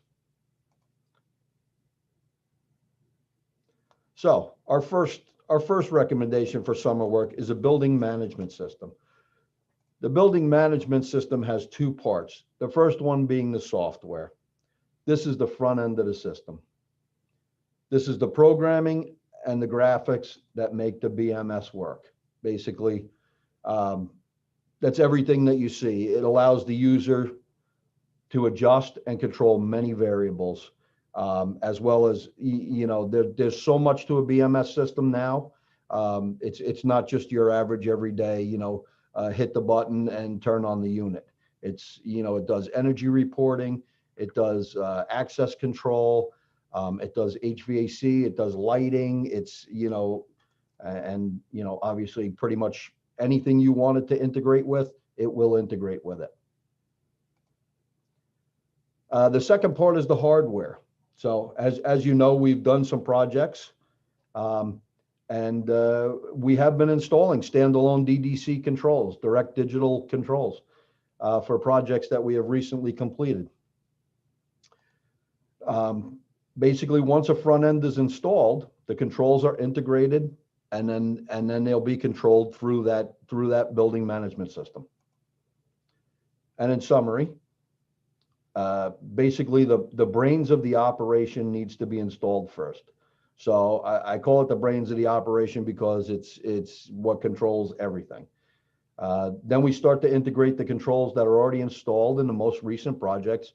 And my suggestion is in the boiler rooms, because, you know, it would be the easiest area to run wiring as you know, it's a wide open area, and your brains of your operation are usually located in that boiler room itself anyway. And then as future projects continue to be addressed, the capital team can integrate the direct digital controls directly into the new BMS system. And also, if the front end is installed, we can allow for the energy efficiency program to become a lot more proficient in the district. We can start to control boilers. We can start to control, you know, the HVAC systems that we've already done in our most recent projects. And then as we continue to move forward and do more projects, we would be able to control them, you know, immediately, and start to, you know, turn off things when it's not needed to be on, and you know, adjust temperatures accordingly.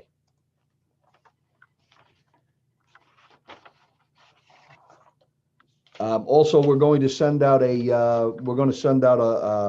reached out to MCOR, which is one of the building management system companies that we talk to. We talked to approximately 2 or 3 of them, I believe. Day Automation is one, MCOR is one, TBS is another one that we reached out to. And we're going to send you a demo, which I think you'll be very impressed. It's outstanding. I'm very excited about having you know, a chance to possibly have that system in our buildings. Anyway, so the next recommendation for summer work would be the health and safety upgrades. So our first course of action are the public address systems, the PA systems, and they're having a rough time district-wide. These systems are a vital part of the school district, and it integrates into emergency drills, lockdowns, school communications, and messaging. The speakers in all classrooms, you know, would you know, could use, whether it's repair or replace or you know, installing new. The speakers are sometimes they're hard to hear.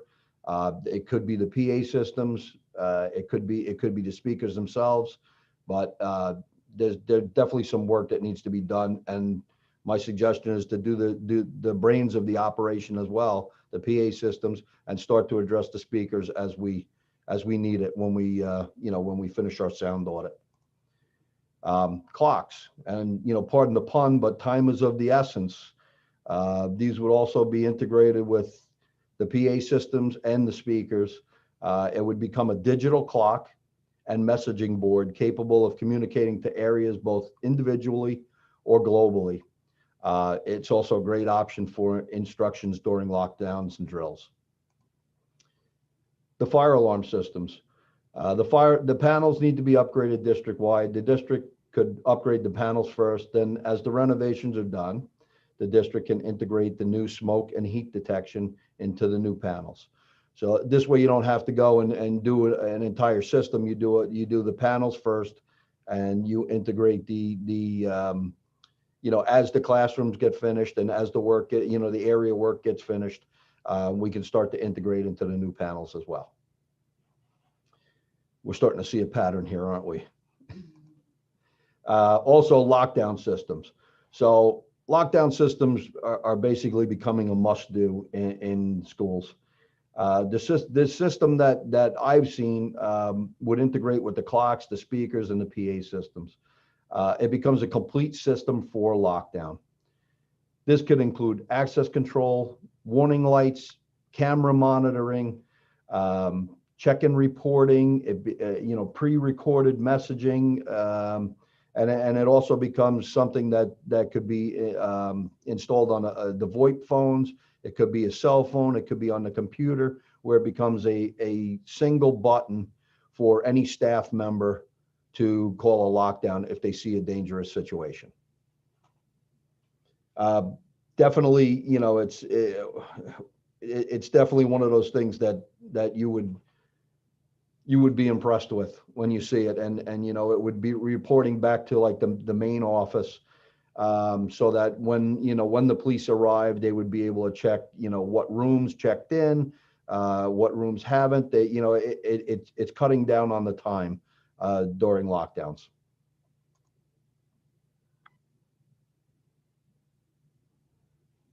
The next one would be the SOMES, you know, electrical upgrades.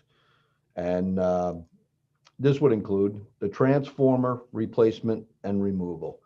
So basically, there are transformers on site, which are, you know, inside a high voltage room inside the building. So it comes in under 13,200 volts, and it goes to the transformers that are basically, you know, right under where Ms. Costa and I are sitting right now. You know, and it's not up to current code. It needs to be removed from all the buildings. We've done it in all of the other buildings, and SOMES would be the logical spot to attack next. These would be removed from the building and replaced with a pad-mounted transformer outside the school, and then the lower voltage wires from the transformer would be run into the building and connected to my next item, which would be the main distribution panel and switchgear upgrades. So basically, this would be beneficial to install at the same time as the transformer. As you're running new wires, you're going to connect into it. You know, you have to disconnect a lot of stuff anyway, and you have an electrician here doing the work. This is the time to install a new main distribution panel. This is not a must do, but it's, you know, it's a possible installation of a transfer switch for a new larger emergency generator. You know, what my thought is on that is, if you're doing a main distribution panel and a transformer, why not have an area where you could possibly put an emergency generator in afterwards? You know, we have a small generator here, and it probably doesn't do very much. But, you know, if we ever wanted to have a generator here that's capable of doing, you know, God forbid we had Hurricane Sandy or Hurricane Irene again, and we had a prolonged school exposure, you know, school closure, then that might be a thought that we would be able to hook into a transfer switch, whether it's a temporary generator or you know, a permanent. So obviously there's reasons for this. The electrical capacity at SOMES is not capable, sorry, I mistyped on there, not capable of handling the future needs of the district. That's been known for a while, you know, and especially if we're going to start to upgrade the HVAC and you know, some of the technology and all of that stuff, I would say that we would want to make the panel bigger. Just so we're able to handle a little bit more. Obviously, the safety and code issue with the transformer locations being, you know, inside the building and that having, you know, possible issues. And then possible disaster relief, like we talked about with the addition of, you know, a permanent or a temporary generator. And we're getting to it now. The plumbing and bathroom upgrades would be another recommendation that we should investigate for these 2 summers. For instance, we could take a smaller building like Schaefer and address the remaining bathrooms there over the next 2 summers. We did one. I know there's another gang bathroom in the back. I really would have to check on the other 2 bathrooms in the back area. I think they're fairly new. And then there's a couple of smaller bathrooms in the hallways on the front side. So there's maybe 4 or 5 bathrooms that we would be you know, attacking and doing over. So why are we doing this? Well, the bathrooms are older and they're in need of repair. But that's not the only reason. So we would renovate student bathrooms, address no touch fixtures, which would help with obviously virus control, and bottle filler water stations as well throughout the building. Bathrooms would be brought up to current code and ADA requirements for disability. And also the renovated bathrooms to include gender neutral considerations.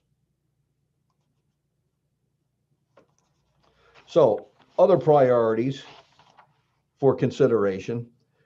This slide kind of highlights some of the other priority items that we talked about, during facilities committee. So one of them would be the Tappan Zee High School Counseling and Prevention Center.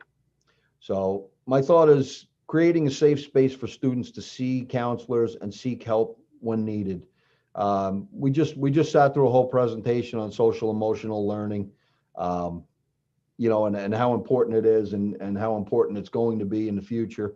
My thought is we need to put a place for these kids so they can seek help if needed and be able to see their guidance counselors and be college ready and academically ready. And this is the perfect spot for it.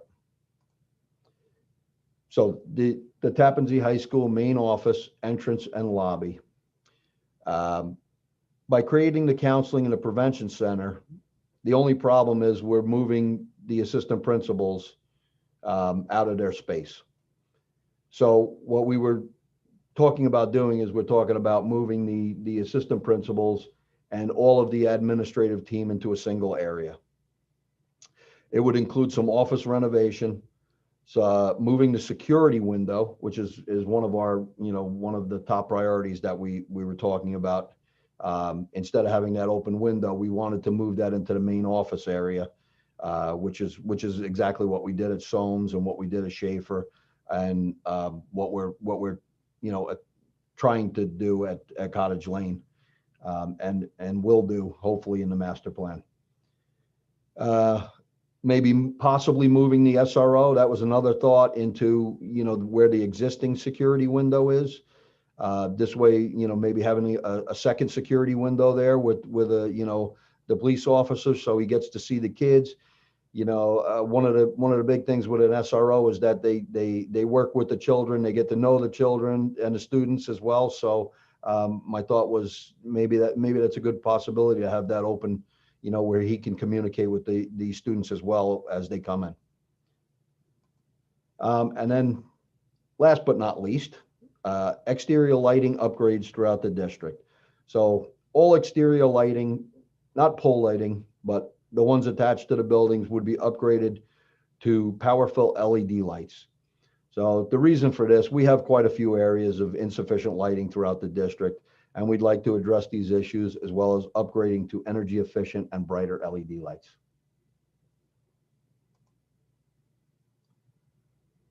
So I have a nice little quote. I hope you recognize this guy, Lonnie.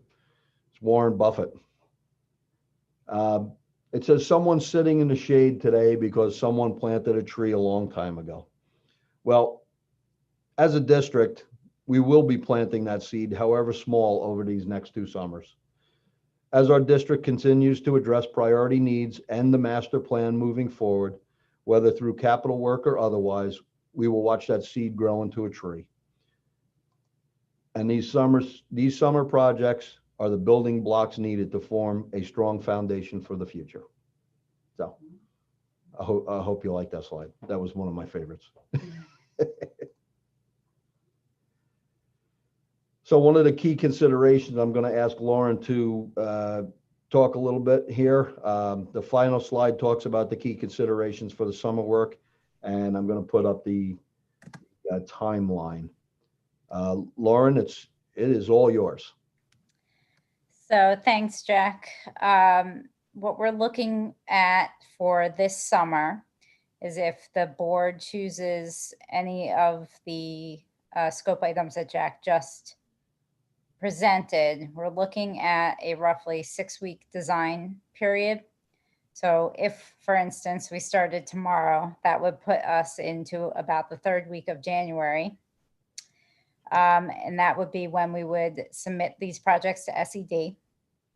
SED has a current review period of 10 weeks. So that brings us to the end of March. We would anticipate a 2-week process for addenda and approval. So that brings us to mid-April. And then we would release documents for bid upon approval of a building permit. That brings us to the end of April for 2 weeks of bidding. After that, we would need at least 2 weeks to qualify bidders, recommend a contractor and award it. And that aligns us pretty nicely with the May 18th Board of Ed meeting. So that's this summer. For next summer, obviously, we have a whole additional year to use to our advantage for design if it's a larger project or a more complex project. So we would be looking for something more simplistic this year just because of the time constraints. The Schaefer electrical upgrade, I'm sorry, not the Schaefer, the Soames electrical upgrades, for instance, is a good example of something that is easily designed and also easily reviewed because it's really a single prime involved in that. For next summer, something more complicated is completely feasible. Anything at the high school, as far as the office, the prevention center, we could tackle something like that for next summer and take advantage of that year to design that and get that properly vetted. And so, okay, thank you, Lauren. I know the board cannot see me on the screen sitting in the background. One of the reasons too, again, that we wanted to bring some recommended scopes of work, and I think as you've seen tonight, is that we've gone through a pretty extensive master planning process and have had recent discussions regarding a potential capital referendum for the fall. So we wanted to make sure that scopes that we would recommend for summer work, as Jack mentioned, wouldn't put us in a position of going back in and either ripping out work that was just done or for the sake of economies of scale that may be better suited for a regular capital project and done as part of a larger scope. So we tried to look at the must-do kind of critical high priority items. And what we identified, as Jack mentioned, was sort of the building blocks. This was the beginning stages to start to put updated, I'll call it, infrastructure in place that had future expansion possibilities. But it didn't sort of corner us in one particular direction as we made considerations for HVAC needs and other future needs in the building. Timing wise, what we're looking at and just looking at our strategic planning calendar would be our thoughts, and certainly we're looking for board direction and input on this would be conceptually if we could refine this work more. If this work sounded, a reasonable approach to the next 2 summers, we would go deeper as a project team, look to provide the board an update at the January 7th meeting. We also have another facilities committee meeting on January 12th, where we would use the expertise of that committee to go into further planning for summer work. And then at the January 21st board workshop, sort of have that intersection in conversations between the summer work as well as considerations for a larger future plan. And that's why tonight we really didn't get into how scope would be phased, because I think some of that conversation is tied to the larger perspective of a capital project. There's some linkages there in conversations that are probably better suited for the board workshop. And then as Jack mentioned, on the timeline, one of the things that we put, and I just wanted to explain it, summer work begins June 1st. So if we're looking at the first summer, a lot of what Jack mentioned is behind the scenes work. So either by June 1st is a target date that we can be setting up staging until either kids are done for the school year, or we're behind the scenes doing this work that doesn't impact instruction or disrupt the educational environment. But we wanted to make sure that we kind of highlighted that the next 2 summers have not been forgotten, and we know there's a lot of required work that continues to need to be done. This would be our recommendation in some configuration for this summer as well as summer of 2022. So with that, With that, are there any questions? or you can feel free to digest it as well and get back to us. I know that. Let me ask the first question. Based upon this timeline, what's the drop dead date where you need a decision from the board? Honestly, Mr. Jacobs, I would say by the January 7th meeting. If we provided an update, if we could get a mini green light tonight to continue to refine this, we would look for some sort of formal approval to move to an SED submittal on this first summer, probably at the January 7th meeting. The tricky thing with this is if timing was on our side, I would love to say that we could wait to the board workshop to be given a green light to at least continue the work needed to prepare an SED submittal. But as you can see by the timeline, it continues to just push it out in order to be ready and awarded to be staged for summer work. Some of this timing, we may have some cushion in it because we do know that there are contracts on state contract that we could take advantage of and explore, which takes away some of the bidding window. But essentially, we would really have to have, at least a green light to continue to work with Lauren to look at what exactly would be done this summer and how it would be phased. And then January 7th, look for a more formal approval to proceed with at least this summer's work. So I'll tell you right off the bat that I probably have a half hour worth of questions, and I haven't even asked the other board members. And I'd venture guess the board members, probably have similar questions that would be just as long, if not longer. And I've got a problem getting into this now. Yep. And talking about this for the amount of time it's going to take. And we heard the presentation from our building principals at the middle school and secondary, and we didn't give them an opportunity for the board to ask questions. And now we're going to get into this in depth. So I'm a little disappointed in terms of the amount of effort that's going to go into this for questions, and that I'll go back to we're focusing on brick and mortar rather than on the educational process. So that's I'm just expressing my little disappointment there. I'll turn it over to the other board members now for their initial comments, and I'll come back to it. Do the other board members have any comments at this point?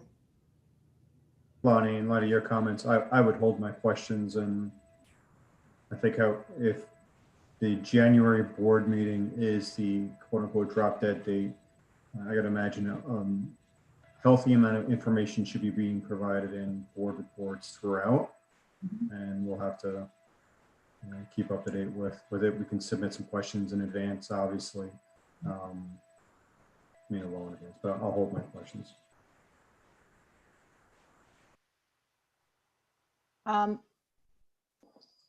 I have, of course, a long list of questions, but I will just add one for today. It's really more of a comment. I'm a little concerned on the summer of 2021 timeline and going out for bids in mid-April. I would just remind everybody that last year we went out in January, February timeframe, if I remember correctly. We got a really good head start. Even that was pushing everybody to get us there. And because of that, we got, I think, very competitive bids. If I compare last year to the year even before that, even then, it was somewhat competitive, but in some instances, we only saw like one, contractor submit. So I feel like submitting bids in mid-April may not give us the most competitive and best contractors. So that's my biggest concern and my biggest feedback right now, other than a lot of the other detailed questions I would have later on. So that's all for today. And thank you. And just and we expected with tonight on timing, definitely this was first information, and looking at the calendar, we knew, coming into this, it wasn't an ideal or a natural flow to how we would develop summer projects through the budget development process. And so we can certainly work with Lauren in the meantime to refine this a little bit more, put more information in the board report, and certainly through Dr. Pritchard, any questions that you have or think about, we can take those, and that'll help inform, the information that we have to put together, and then revisit this timeline and maybe some dates to allow for further discussion before we go too far down this road, especially with the first summer one, knowing that we're going into the budget development process for next year as well.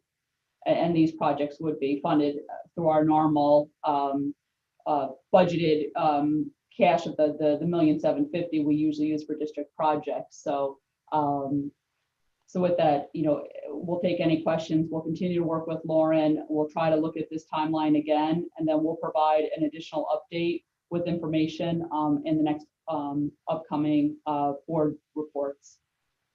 When's the next facility planning committee meeting? January Mr. 12th. Jacobs, I was thinking that right now on the calendar, it's January 12th. And I'm almost wondering. I would tell you that you better figure out when we can have one between now and then, because if there's any effort or any thought about trying to get a summer 2021 project, we can't wait until meeting then for the facilities committee. Yeah, absolutely. There's significant work that needs to be done before something can be presented back to the board. Absolutely. And what I can do, Mr. Jacobs, I was thinking the same thing. I can check dates and see what everybody's availability is, and then schedule another meeting. I know that January date is a little too late.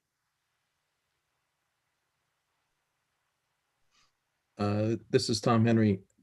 I want to reiterate what Christine said about the timeline, not just from the bidding process, but also I would be concerned about delays in ordering equipment, due to the COVID.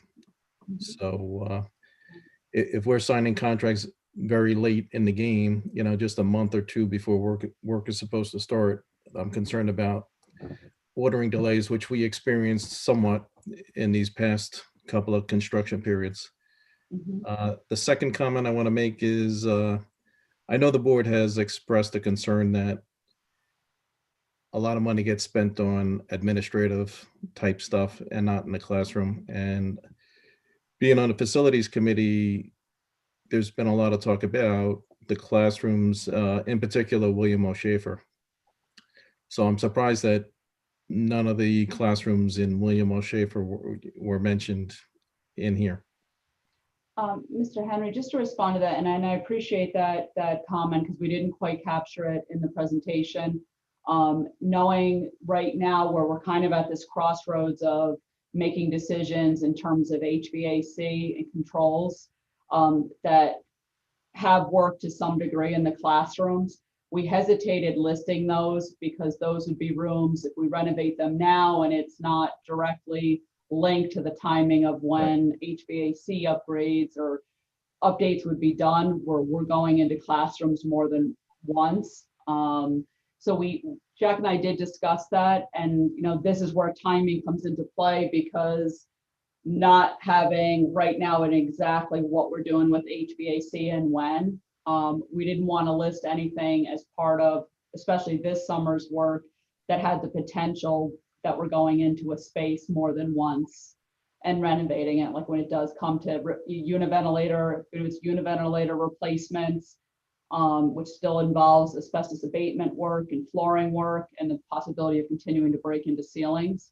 So we definitely have that on our radar, and we left it off tonight because there wasn't certainty in terms of what we're doing with HVAC.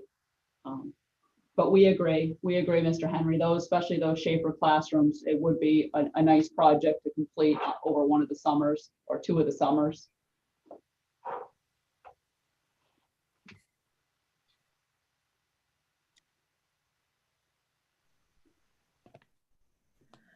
Lauren, are you? Yeah, I just wanted, and I have a lot of questions as well, and then again, I'll hold them, but I also just, the one thing that I was thinking about is how this all connects back to the high priority of what absolutely needs to be done, and in what order. And so I just will wait for more information, need a lot more information. I think I could possibly answer part of that for you, Kara. Being that we were looking into, doing some work, some major renovations to classrooms and stuff. What we talked about doing was basically a lot of the source work.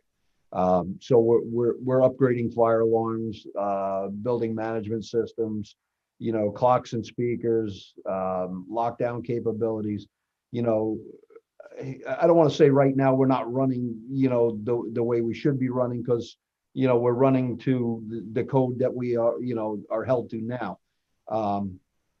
But they're definitely the code that, is upgraded, the upgraded code. We're not running to that right now. So what we have to do is we have to, have new fire alarm panels. There's, the SOMES electrical upgrades are, that's a simple thing. We've done it in every single school so far. With the exception of SOMES. The building management system, we have, a fairly fragmented, horrible system, to control our HVAC. So my thought is to start to attempt to move towards something a little bit better, and then tie in all the extra, the classroom work and the area work afterwards. So what we really talked about was to do the source work, which is I can't have heat without a boiler. In other words, I can't have HVAC and controls without having a building management system to control them. Otherwise I'm at the mercy of, a vendor who, I got to call in every other day to fix my controls. The maintenance becomes more money because you're not able to troubleshoot the way you're supposed to be troubleshooting. And you'll see that in a little bit, that's mentioned in the presentation that we're going to send out for the BMS system as well. So that's where we were really coming from with a lot of this work was that, as far as high priority, we're thinking about this, about this whole master plan and how do we get where, we want to be. And my thought was to, we start at the beginning. We start at the, at the panels, and we start at the BMS system and all of that. So I hope that answers your questions for you.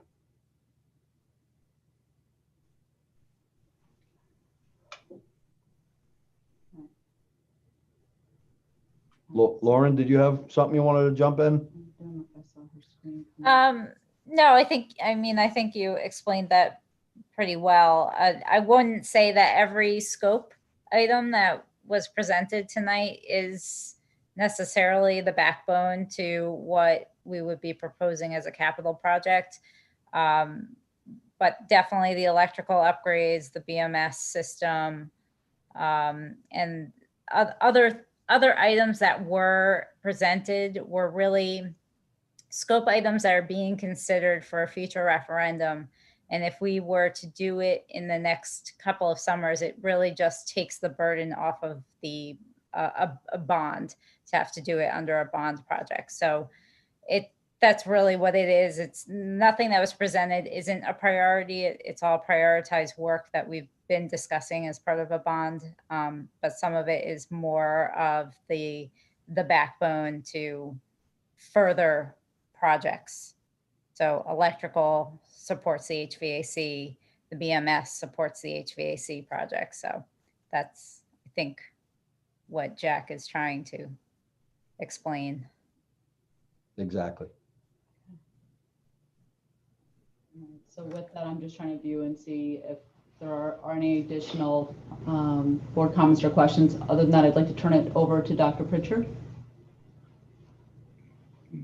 What I would say is if the board members can start to compile some questions with regard to what the facilities committee should look at. Yeah, Lonnie, I just wanted to contribute to that thought as well, in a sense that, maybe you and I can meet over sometime this week to discuss what our next steps are in terms of soliciting additional board input towards shaping this work for this summer. And then we can certainly filter that back to the board as soon as possible. Again, we're really operating under a pretty strict deadline right now. So, as I said, maybe tomorrow or the next day we can arrange to, at your convenience, to discuss what the next near-term immediate steps are with regard to formulating this decision. So I'll try and reach out to you sometime tomorrow and find out what my availability is and the rest of the committee's availability is, and then march forward. that sounds fantastic. Well, thank you to the facilities team. Thank you to Colombo and to CPL, Lauren and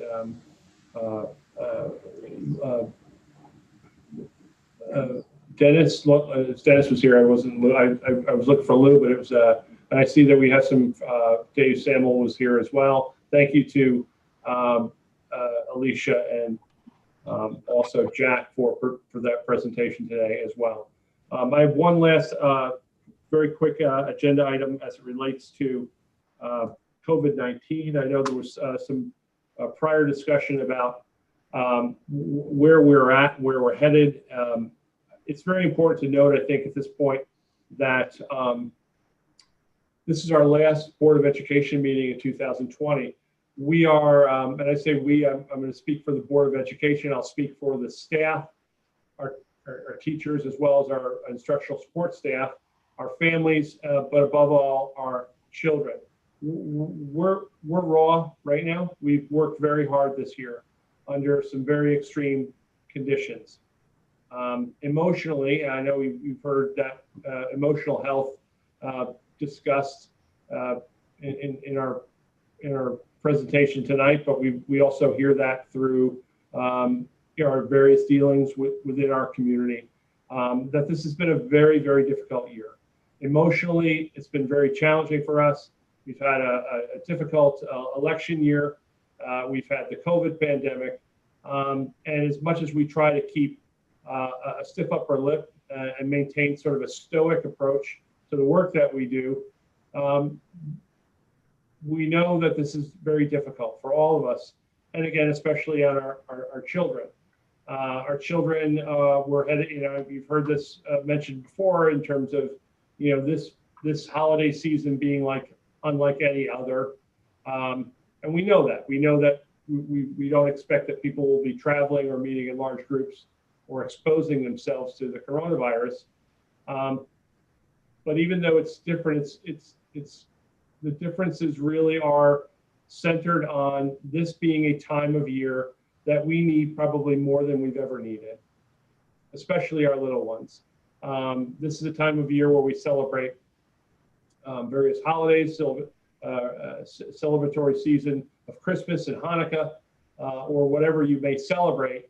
And our little ones really do rely upon, this time to be with their families and to be healthy and well, and for all of us to regroup and reconstitute and make sure that we're able to come out of this holiday season ready to do great work, to continue the great work that we've done. So over the next few days, I'm going to be putting out some communications to our communities, to our community members to discuss first my gratitude to all of them, to our staff, to our students, our families who have demonstrated an enduring commitment to keeping our school community healthy and our schools, keeping them open for in-person hybrid learning during this, as I mentioned, this very difficult year. As I mentioned to the board earlier this evening, unfortunately, our capacity to sustain in-person hybrid learning is rapidly eroding as any district, any school district around the county is experiencing difficulties in terms of maintaining in-person hybrid learning, and many districts have shifted to 100% virtual as we have done since the beginning of the pandemic, particularly at the secondary level due to the dynamic nature of the way students change classes and their exposure to each other and to their teachers. We've seen post-Halloween quarantines, post-Thanksgiving quarantines at South Orangetown Middle School and Tappan Zee High School that have forced both of those buildings to quarantine and for extended remote periods throughout the months of November and into December. And it's since Thanksgiving recess, more than 100 students and roughly 45 staff members have been mandated to quarantine. And after just 3 days of in-person learning, South Orangetown Middle School has returned to fully remote learning, and that's going to be through December 23rd. I just made that announcement this evening. So this just adds to our frustration and adds to our disappointment and adds to our emotional stress. And I say we, I mean all of us, to include you as board members and parents and folks who really are concerned about the mental health and well-being of our children and our staff and our families. So what I would like to do and I believe I have the board's blessing, we will be looking at some opportunities to extend virtual learning after the break. Although I'm not ready to make that announcement this evening, I want to review that with our administrative team. But just to discuss the calendar and how that calendar can best accommodate sort of this rebuilding of our health, this reconstitution of our teaching staff, and the mental health and well-being of all involved, especially our children. So I'll be putting that out in the next day or so. As I alluded to earlier this evening, we've had some preliminary discussions about that. We will continue food service throughout these challenging times. The food pantry, as was mentioned earlier, we'll have some issues as they relate to transportation and athletics, but again, I'll specify that in greater detail in the days ahead. But I think that the most important thing I can say at this point right now, and I know this is something that Mr. Jacobs had asked me to remind folks, which is that our students and staff bear the burden of the choices that we make. Additional temporary or extended school closures may still be required between now and December 18th, which is when we are scheduled to go on our holiday break. And the thing that I want to remind folks is this: if you're not feeling well, please stay home. If your parents or if your families, please keep your children home if they aren't feeling well. Continue to wear your masks, maintain social distancing, and take every reasonable precaution to keep yourselves and our school community safe. In closing my portion of the superintendent's briefing, I just want to say thank you to this Board of Education. Thank you to our community for a challenging but a rewarding 2020. I think we've learned a lot about ourselves. And I think that those lessons learned will carry us forward to be even stronger and more resilient in 2021. This is a race. We have to finish this race. We're not near the finish line yet. And now is the time where we stiffen our resolve. We work together, we take care of each other, because that's what we do in South Orangetown. And I want to wish each of you a very, very happy holidays, a Merry Christmas or a Happy Hanukkah, or whatever you choose to celebrate with your families, because you're very important to us too, and we need to make sure that each of you is healthy and well and ready to come back and do great work in 2021 as well. So with that, that concludes my superintendent's briefing for this evening. Pending your questions, I'll turn it back over to Mr. Jacobs. Are there any questions for Dr. Pritchard regarding his superintendent's report? I see head nods. Okay, so moving forward with the agenda, we have committee reports. Does anybody want to give any committee reports? Kara, I see. Yeah, the Equity Coalition met today. It was the second meeting that we've had. It was great. There was the opportunity to work in smaller subcommittees to really actually start getting down to doing the work and making a plan. I don't know if Dr. Lloyd is still on, if he wants to add anything. But it was a productive meeting. Yeah, thank you, Dr. Stepanian. Yeah, we did meet for a second meeting today, and we did have the opportunity to meet in 4 focus areas that were basically the results of a survey that we gave out in late October. Our next meeting's in March, and we anticipate that our subgroups will meet at least once or twice before that to begin developing goals that we'll work to achieve over the next 6 months. Dr. Stepanian, board, thank you for your support.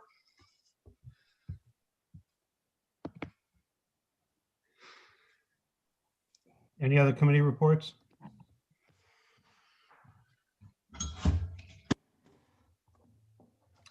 I'll just say that the Audit Committee Finance Council had a meeting recently that spoke about the makeup of the committee. It was unfortunately one of the members who resigned.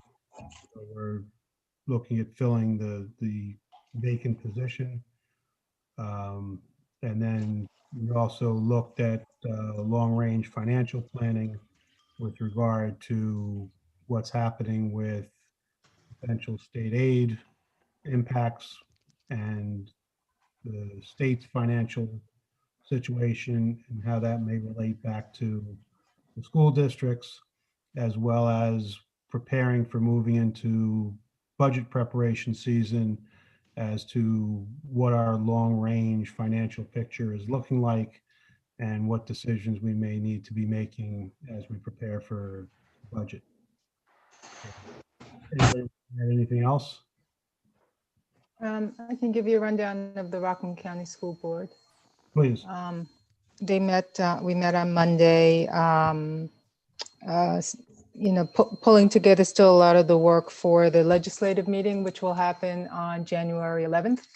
Still need to confirm with some of the legislators, but it looks like the elections are winding down. We know who the people will be, but the invitation will go out to the new Congressman Mondaire Jones, as well as the new State Assembly and the State Senate.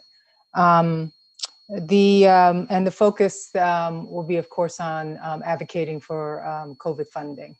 Talked about the proposed cuts and so forth, but just the additional expenses and the activities that the districts have gone through during the COVID time, sharing all of that with the legislators and helping them understand and advocate for the funding.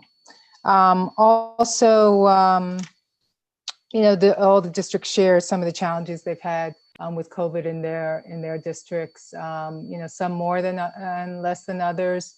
But I think the challenges that they all have had have been constant. Challenges in finding staff, the constant going remote and virtual and back and forth in person and so forth.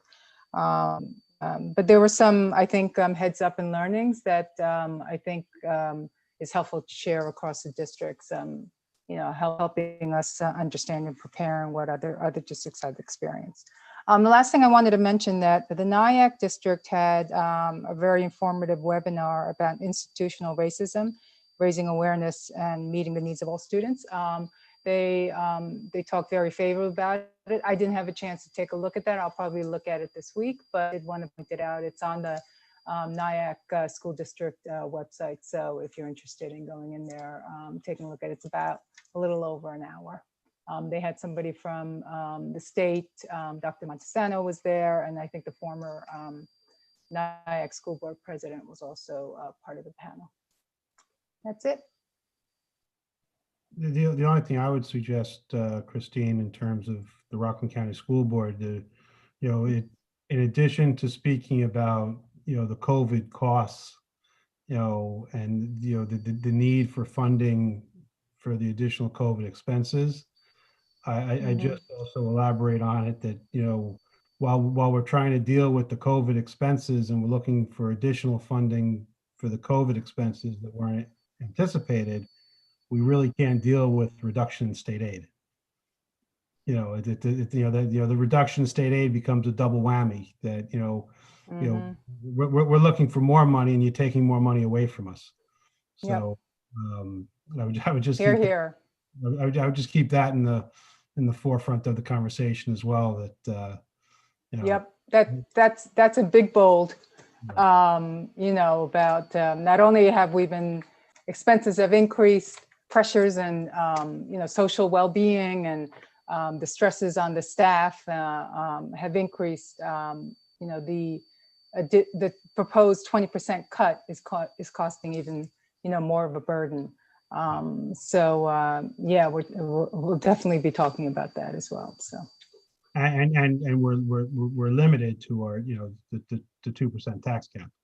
Which yes. Further exacerbates the situation. So true. Yep. Are there any more committee reports? Lonnie, real quick, with regards to the facilities committee, Clark Patterson Lee created, I guess, a color-coded scheme that took inventory primarily of the HVAC systems of the 4 schools. It was helpful to understand which systems or which wings of which schools have the oldest equipment. So if we do go down that road, having that inventory is useful. But as you and I know, we stressed the work that has to be done over the next 2 summers, and hence the presentation that was made today. Yes, I would agree with you that color coding of the existing HVAC system by year or age will provide a very beneficial roadmap in terms of the areas we need to focus on in terms of which systems are the oldest and need to be replaced sooner than the other units. So yeah, I agree with you there. Any other comments, committee reports? Seeing none, moving on. We have policy 000, the mission statement, the first reading. I'll make a note of it that it's the first reading of that policy, and then at a future board meeting we'll look for the second reading or potential adoption. Continuing on to the consent agenda, may I have a motion to approve the consent agenda items 6 through 10? I'll make a motion. Second. Are there any questions? I didn't have a question, but I did want to make a comment. I see that, that we're being very creative with the resources. And I saw, with some challenges with some of the staff, and we're having some overages as a result of it. So I reckon I'm not a big fan of overages, that, and I know it's going to be additional added hours on those individuals, but I recognize that, these are unprecedented times. So I do appreciate, those staff members that have agreed to those overages and putting in the extra work to make up for some of the voids. I would just add to that, in terms of, the staff members stepping up, I think it also behooves the district to keep an eye on those staff members that have stepped up, that have not bitten too much of the apple. That the regular environment has become more stressful, just dealing with the hybrid learning and so forth. And while I agree with Christine, we appreciate the staff members stepping up, but we want to make sure that people don't bite off more than they can chew, and that the stress level doesn't become overbearing on them. So I would ask the district to keep tabs on that. And then at the second aspect of that is, I know that throughout the day, with the limitation of substitutes and the vacancies that we're encompassing, that there are some teachers that are stepping up behind the scenes for coverages and so forth. And similarly, I'd like to thank those staff members that are stepping up to help the district and going that extra distance.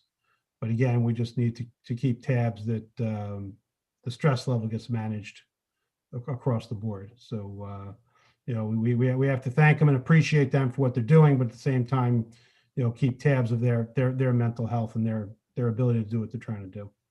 So, all right. Any other questions on the consent agenda? So all in favor? Aye. Aye. Any new business? So I don't see any. I have one element of new business. The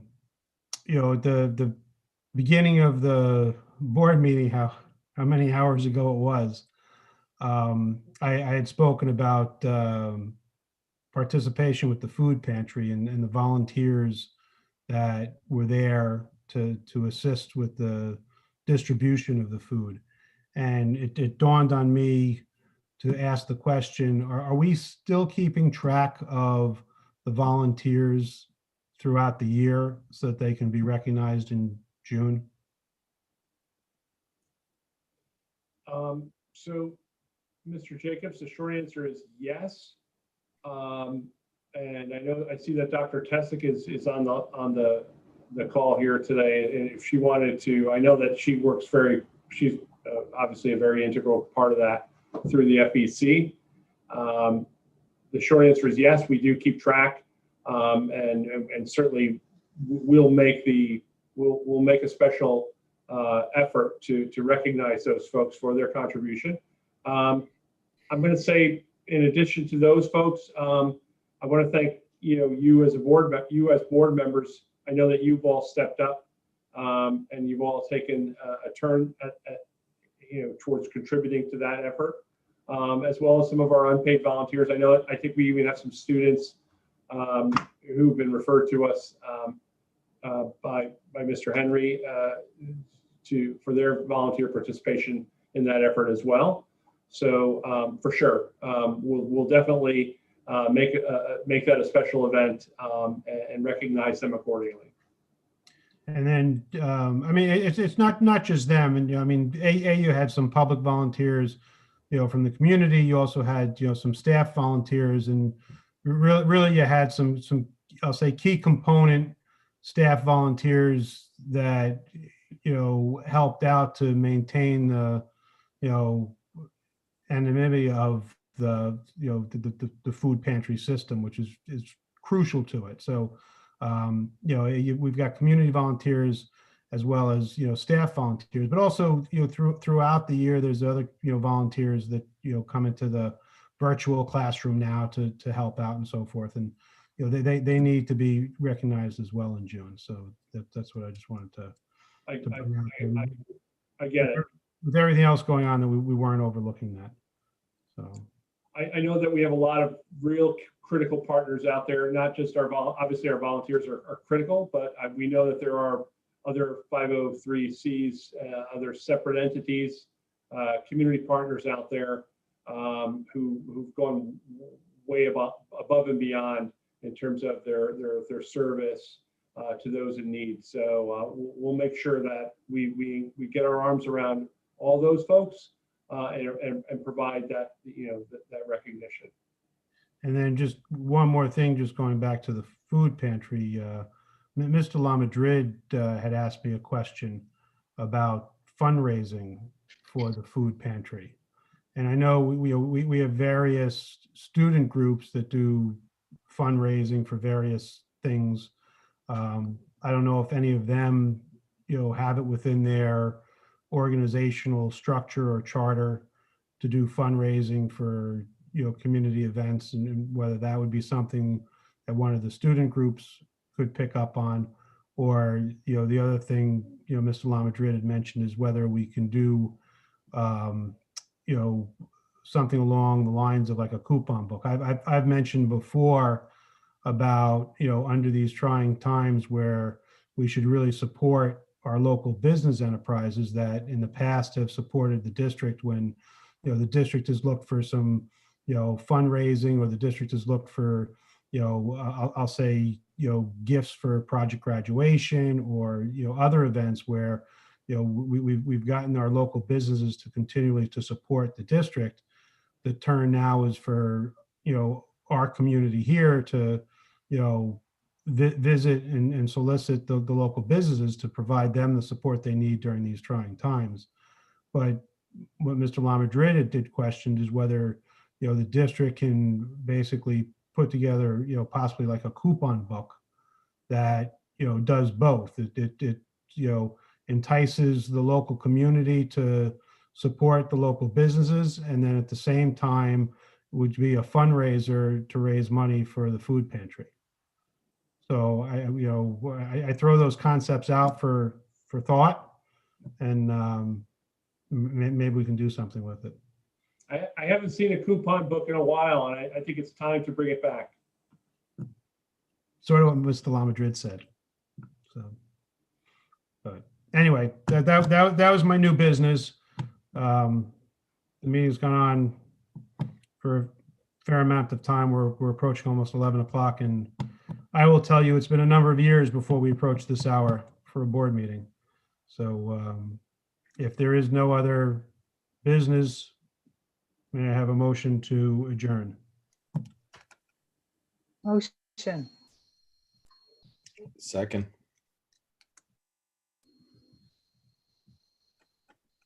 All in favor? Aye. Aye. Aye. I truly appreciate everyone's time tonight. Tonight was a rather long meeting. I wish everybody a happy and healthy holiday. Happy and healthy New Year. I think I may see or talk to some of you between now and then, most likely. But if for one reason I don't, truly, let's get 2020 behind us. Let's look to a favorable, healthy, and prosperous 2021 with some positive changes that I think we're all looking forward to. And may everybody enjoy the holidays as best they can, bearing in mind the COVID situation we all have to deal with. And again, just think twice about those decisions you make. It goes beyond just your family, the decisions these days. Thank you very much. Thank you, Lonnie. Well Thank you, said. everybody. Thanks, Bonnie. Have a happy holiday, everyone. You too. Happy holidays. Everyone.